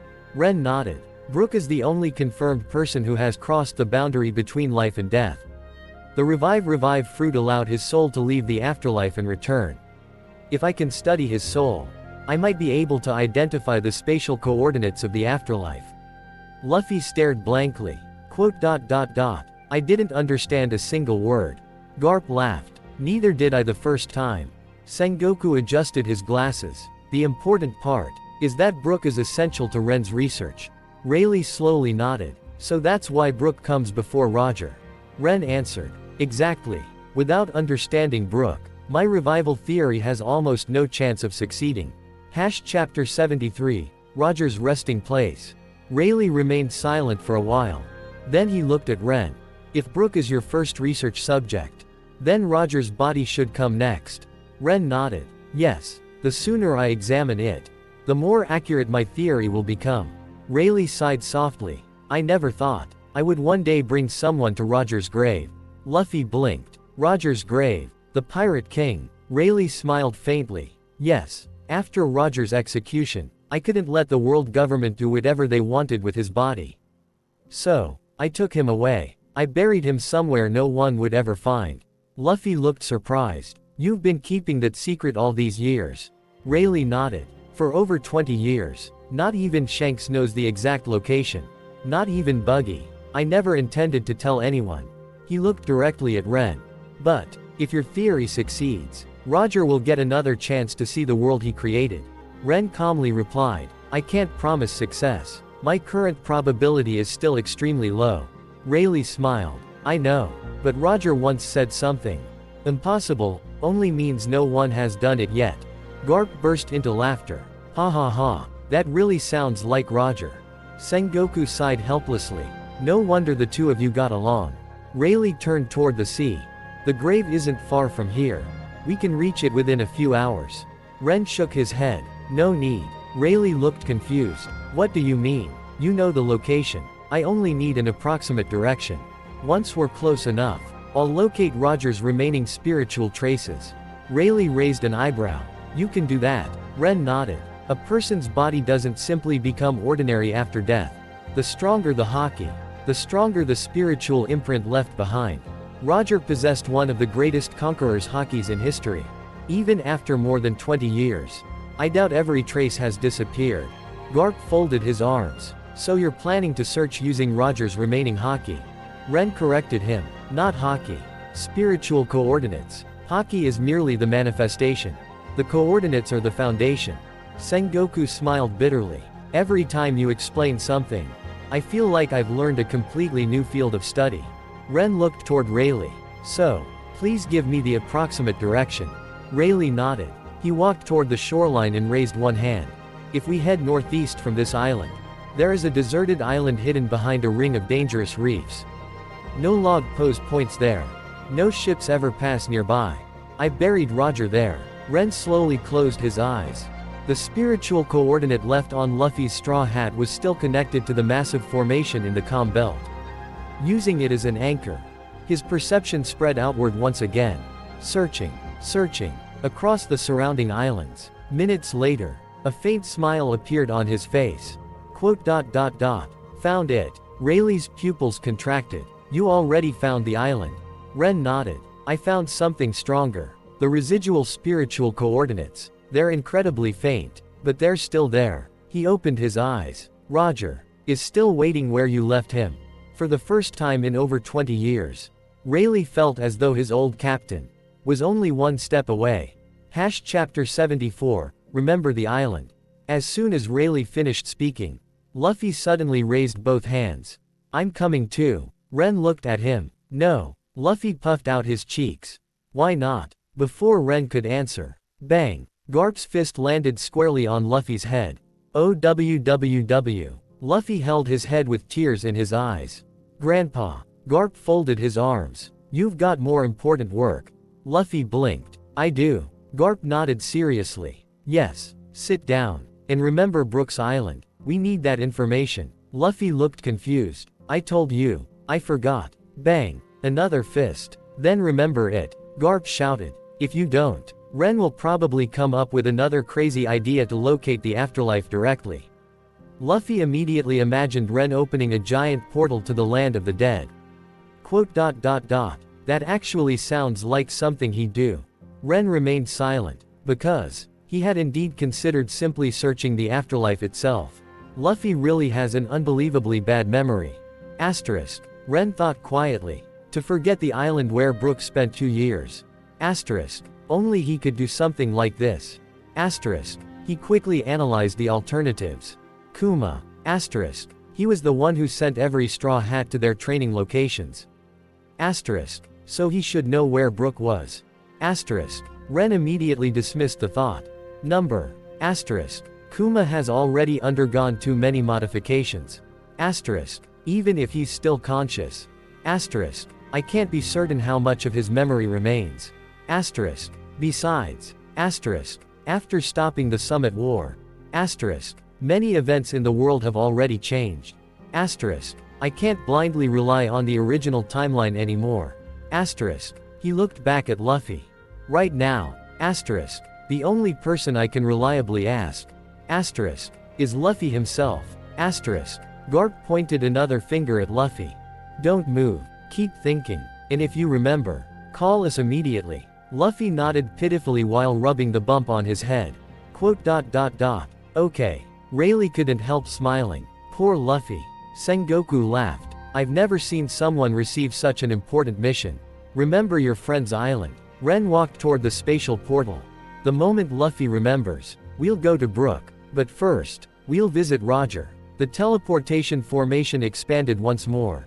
Space rippled. A stable portal slowly appeared. Rayleigh looked back at Luffy. I'll return soon. Luffy waved enthusiastically. Okay. I'll definitely remember before you come back. Garp looked at him suspiciously. I hope so. The next moment, Ren, Garp, Sengoku, and Rayleigh stepped into the portal. Space quietly folded. Then, the four disappeared without leaving a trace. Only Luffy remained behind. He sat cross-legged on the ground, holding his head, muttering to himself. Brook. What was that island called again? Chapter 75, The Grave of the Pirate King. The world blurred for an instant. Then, the four of them stepped out of the spatial passage. They arrived on a deserted island hidden deep within the Grand Line. The island was eerily quiet. There were no villages, no ports, no signs of human life. Only the sound of the waves striking the cliffs. Rayleigh slowly walked forward. I chose this place because no one would ever come here. For more than 20 years. I've visited only a handful of times. Garp looked around. You really hid him well. Rayleigh smiled faintly. He deserved to rest peacefully. Ren quietly closed his eyes. His observation haki spread across the island. At the same time, he activated his unique spatial perception. The world around him gradually transformed into countless intersecting spiritual coordinates. Every rock, every tree, every living creature, everything possessed its own coordinate. He ignored them all. Instead, he searched for a far older trace. Several minutes passed. Suddenly, Ren opened his eyes. Found it. Rayleigh stopped walking. So quickly. Ren nodded. The spiritual residue is extremely weak. But Roger's Conqueror's haki was too powerful. Even after more than 20 years. A faint imprint still remains. He pointed toward the center of the island. This way. Rayleigh quietly followed behind. The further they walked, the quieter Rayleigh became. Finally, they reached a small hill overlooking the sea. At the top of the hill stood a simple stone grave. No luxurious decorations, no magnificent monument, only a weathered gravestone facing the endless ocean. Rayleigh slowly approached it. He gently brushed away the dust gathered over the years. A faint smile appeared on his face. "Captain, I've brought some unexpected visitors." Garp removed his marine cap. Even Sengoku lowered his head in respect. For a brief moment, there were no marines, no pirates, only old men paying respect to an old rival. Ren quietly observed the grave. His expression remained calm, but inside, his mind had already begun calculating. The body's condition, asterisk, the remaining spiritual imprint, asterisk, the soul resonance, asterisk, the probability is slightly higher than I estimated. Asterisk. He walked closer. "May I?" Rayleigh looked at Roger's grave for a long moment. Then slowly nodded. "You have my permission. But, if this fails, please let him continue resting." Ren nodded seriously. "I promise. I won't disturb his rest without reason." With Rayleigh's permission, Ren placed one hand on the gravestone. He didn't use haki, nor did he activate any formation. Instead, he simply extended his perception toward the faint spiritual coordinates lingering beneath the earth. Unlike ordinary observation haki, he wasn't sensing life. He was sensing the traces left behind by life. The faint residue slowly responded. For an instant, a vast and overwhelming presence brushed against Ren's consciousness. Wild, free, unyielding. Even after death, the lingering will seemed unwilling to disappear completely. Ren slowly withdrew his hand. A faint smile appeared on his face. As expected, everyone looked at him. Ren calmly continued. "Roger's body still carries enough spiritual residue. It can serve as an anchor." He looked toward the endless sky. "Now, I only need one thing. The coordinates of the afterlife." Rayleigh silently looked at Roger's grave. For the first time in over 20 years, the impossible no longer felt completely impossible. Perhaps, just perhaps, the man who had laughed at the world until his final breath might one day laugh once again. Chapter 76, The Forgotten Name. Meanwhile, on Rusukaina, Luffy was still sitting cross-legged on the ground. His hands were gripping his head. Brook, what was that island called? Garp's 2 punches had left 2 large bumps on his head. Every few seconds, he muttered another random name. No, not that one. Was it? Nope. Several hours passed. Rayleigh still hadn't returned. Luffy suddenly stood up. "I've got it." His eyes widened. "I remember."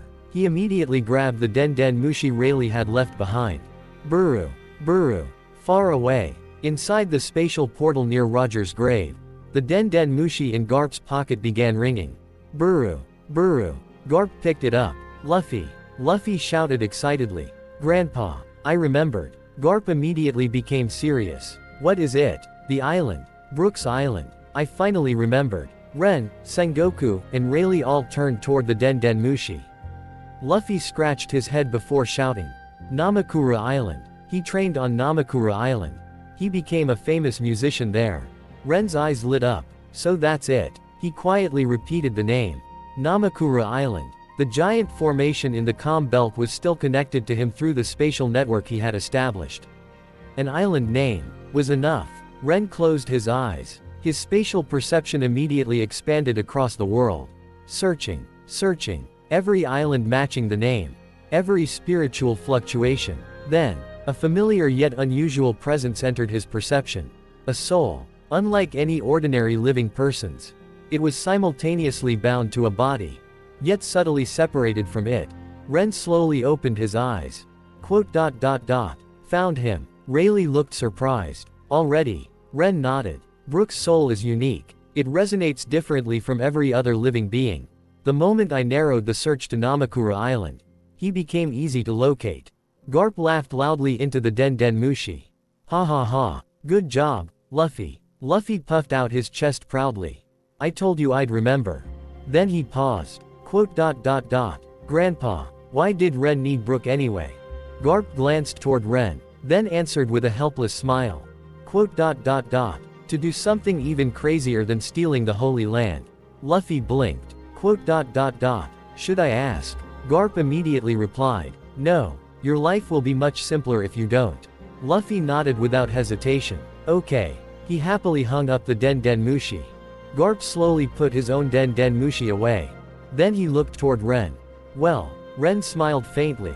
Our next destination is Namakura Island. The first piece of the revival theory is finally within reach. Chapter 77, The Soul King. After ending the call, Ren looked at Rayleigh. I've already locked onto Brook's spiritual coordinates. We can teleport there at any time. Rayleigh nodded. Then let's not waste any time. Ren, however, shook his head. Before we leave, I need Roger's body. Rayleigh remained silent for a few seconds. Then, he walked to Roger's grave. He gently placed his hand on the weathered gravestone. Quote dot dot dot. Captain, it seems your long rest is about to end. Garp and Sengoku quietly stood behind him. Neither of them interrupted. A few moments later, Rayleigh carefully removed the soil. The process was slow. There was no disrespect, no haste. It was as though he was greeting an old friend after many years. Eventually, a sturdy coffin appeared beneath the earth. Despite more than 20 years having passed, it had been preserved remarkably well. Rayleigh slowly lifted it out. He looked toward Ren. This is Roger. I've protected him since the day of his execution. Ren nodded respectfully. I won't damage the body. I only need it as a spiritual anchor. Rayleigh closed the coffin once more. Good. Ren extended his hand. The surrounding space distorted. The coffin disappeared into a small spatial fold. Garp blinked. You can even store objects now. Ren nodded. Only because the coordinates have already been locked. It's much simpler than transporting living beings. Sengoku sighed. I've stopped asking how your abilities work. Ren smiled faintly. A wise decision. Rayleigh laughed. Ha ha ha. I think I'm starting to understand why Garp calls you troublesome. Ren looked toward the horizon. Our next destination. Quote dot dot dot. Namakura Island. He slowly raised his hand. The spatial coordinates he had obtained from Brook's soul resonated with his ability. A stable portal began to form. Unlike before, this one appeared almost instantly. The calculations had already been completed. Rayleigh looked at the portal with amazement. So this is true space travel. Ren nodded. As long as I know the coordinates. Distance no longer matters. The four stepped toward the portal. Just before entering, Ren quietly spoke. If my theory is correct, today, I'll take the first step toward understanding death itself. Nobody answered. Even Garp had become serious. Because this time, Ren wasn't researching hockey, or devil fruits, or space. He was about to study the greatest mystery that had existed since the beginning of history. The boundary between life and death. Chapter 78, The Musician Who Returned from Death. Space rippled. The four figures stepped through the portal. An instant later, they arrived on Namakura Island. The air was filled with music. In the distance, a massive crowd had gathered. Cheers echoed across the town. On a large stage, a living skeleton wearing an extravagant outfit was performing before thousands of fans. Yo-ho ho. The audience erupted into applause. Live once more. Soul King. Encore. Brook finished his performance with a graceful bow. Yo-ho-ho. Thank you very much. The concert finally came to an end. As the fans slowly dispersed, Brook suddenly stopped walking. His empty eye sockets turned toward a nearby rooftop. Quote dot dot dot. He sensed four pairs of eyes watching him. One belonged to an old acquaintance. Rayleigh-san. Another made his jaw literally drop. Vice Admiral Garp. Then, Fleet Admiral Sengoku. Why yo-ho-ho. My, what an unusual combination. Finally, his gaze fell upon the fourth person. A young man dressed simply. Nothing about him appeared remarkable. Yet, for some reason, Brook instinctively felt uneasy. The young man calmly looked at him. So, you're Brook. Brook politely bowed. Indeed, I am. And may I ask who you are? The young man answered simply. Monkey D. Ren, I've come to study your soul. Silence. Brook froze. Even his afro seemed to stop moving. Quote dot dot dot. Yo ho ho. I beg your pardon. Ren repeated it in the same calm tone. I need to examine your soul. You are the only confirmed person in history whose soul left the afterlife and successfully returned. Brook stared blankly. His brain completely stopped working. He had expected many things. Perhaps the Marines had come to arrest him. Perhaps Rayleigh wanted to pass on a message. He had never imagined someone would travel across the sea just to ask about his soul. Brook slowly looked toward Rayleigh. Rayleigh-san, is this young man serious? Rayleigh smiled helplessly. Unfortunately, he always is. Brook turned toward Garp. Vice Admiral Garp. Garp sighed. He also wants to revive Roger. Brook's jaw detached completely. Yo-ho-ho-ho. Revive the Pirate King. That is quite the conversation. Sengoku adjusted his glasses. We had the same reaction. Ren took a step forward. Don't worry. I won't harm you. I only need to observe how your soul is connected to your body. Brook slowly picked up his fallen jaw and reattached it. May I ask why? Ren looked directly into Brook's empty eye sockets. Because, if I can understand how your soul returned from the afterlife, then I can locate the afterlife itself. And once I locate it, I can search for one particular soul. Brook became quiet. Gall D. Roger. Ren nodded. Exactly. For the first time, Brook understood why the hero of the Marines, the Fleet Admiral, and the Dark King, were all standing behind this ordinary-looking young man. They weren't here because of his strength alone. They were here because he was attempting something that no one in 800 years had ever dared to research. The mystery of death itself. Chapter 79, The Soul Examination. Brook remained silent for a long time. Finally, he adjusted his top hat. Yo-ho-ho-ho. I don't mind helping. But, how exactly are you planning to examine my soul? Ren answered calmly. I'll use observation hockey. Brook looked confused. Observation hockey. Ren nodded. Not ordinary observation hockey. My observation hockey has fused with my understanding of spatial coordinates. I don't observe emotions. I observe existence. Everything possesses spatial coordinates. A mountain, a tree, a human, a soul. Brook blinked. A soul has coordinates too. Ren nodded. Everything that exists occupies a position. The soul is no exception. It simply exists on a different level. Rayleigh folded his arms. So, you're not looking at Brook himself. You're looking at the relationship between his body and soul. Ren nodded. Exactly. He looked toward Brook. I'll begin. Brook smiled. Please be gentle. I only have bones left. Although I don't have skin to feel pain. Yo-ho-ho-ho. Nobody laughed. Everyone was curious. Ren slowly closed his eyes. His observation hockey expanded. Unlike ordinary observation hockey, his perception ignored Brook's body completely. Instead, he searched for something deeper. Several seconds passed. Then, he finally found it. Interesting. The others immediately looked at him. Ren continued observing. Brook's skeleton appeared before his senses. Inside it, a pale blue soul rested peacefully. Countless invisible threads connected the soul to every bone. Yet, one thread stretched far beyond Brook's body. It disappeared into the endless void.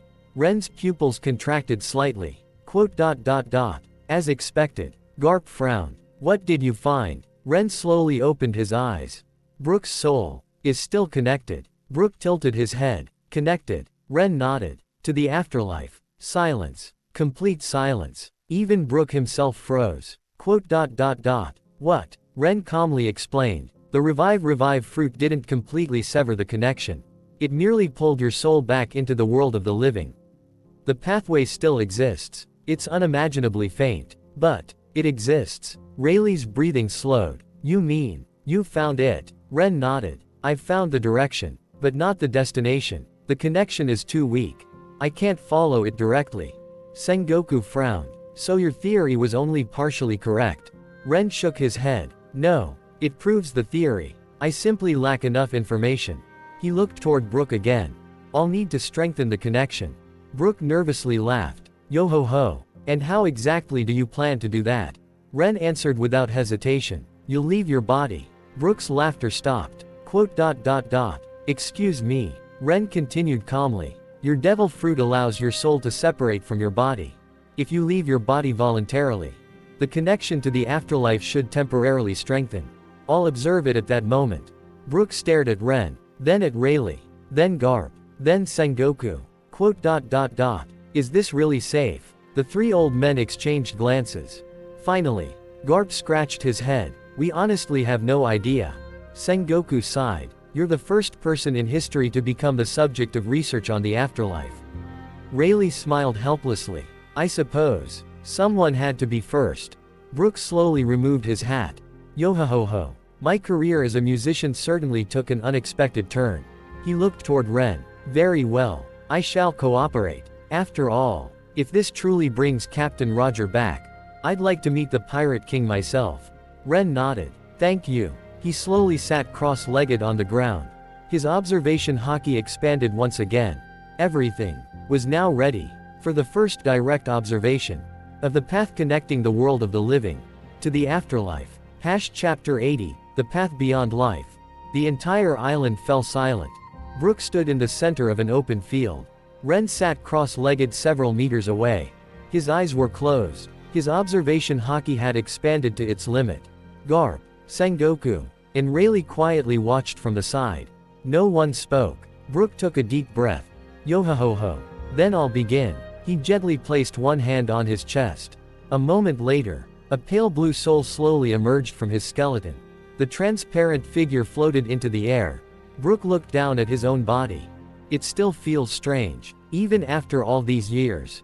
Ren didn't move. His entire attention was focused on one thing: the connection. As Brook's soul completely left his body, the invisible thread suddenly became much clearer. It stretched into the endless void. Far beyond the sky, far beyond the sea, far beyond the world itself. Ren's pupils contracted. So that's it. Asterisk. The path never disappeared. Asterisk. It merely became dormant. Asterisk. The spiritual thread continuously transmitted an extremely faint fluctuation. It was so weak that even someone with extraordinary observation hockey would never notice it. But Ren wasn't observing hockey. He was observing coordinates. Every vibration, every distortion, every minute change, was engraved into his memory. Minutes passed. Ren's accelerated thinking technique operated at full capacity.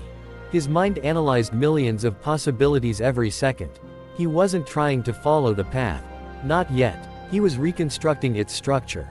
Suddenly, a drop of blood flowed from his nose. Then another. Garp immediately stepped forward. Ren raised one hand. Don't interrupt. His voice remained calm. My brain is approaching its limit. The spiritual thread was far more complicated than any ancient teleportation array.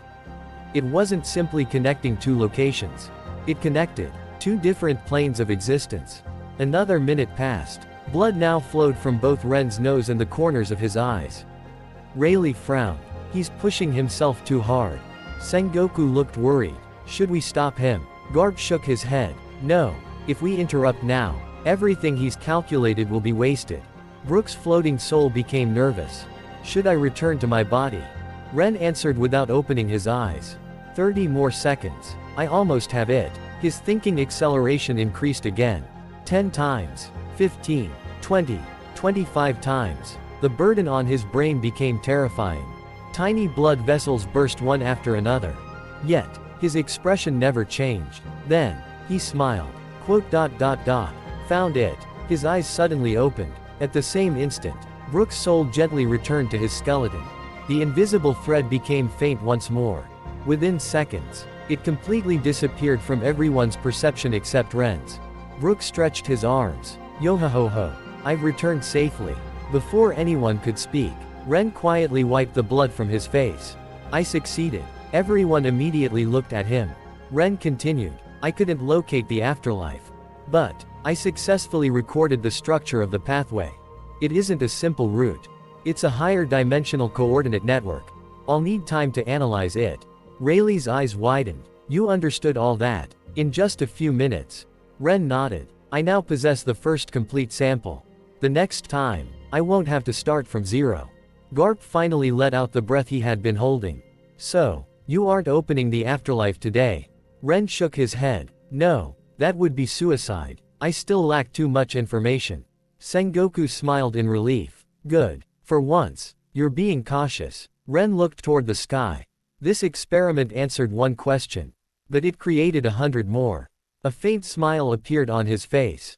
The path to the afterlife really exists. And now, I know where to begin looking.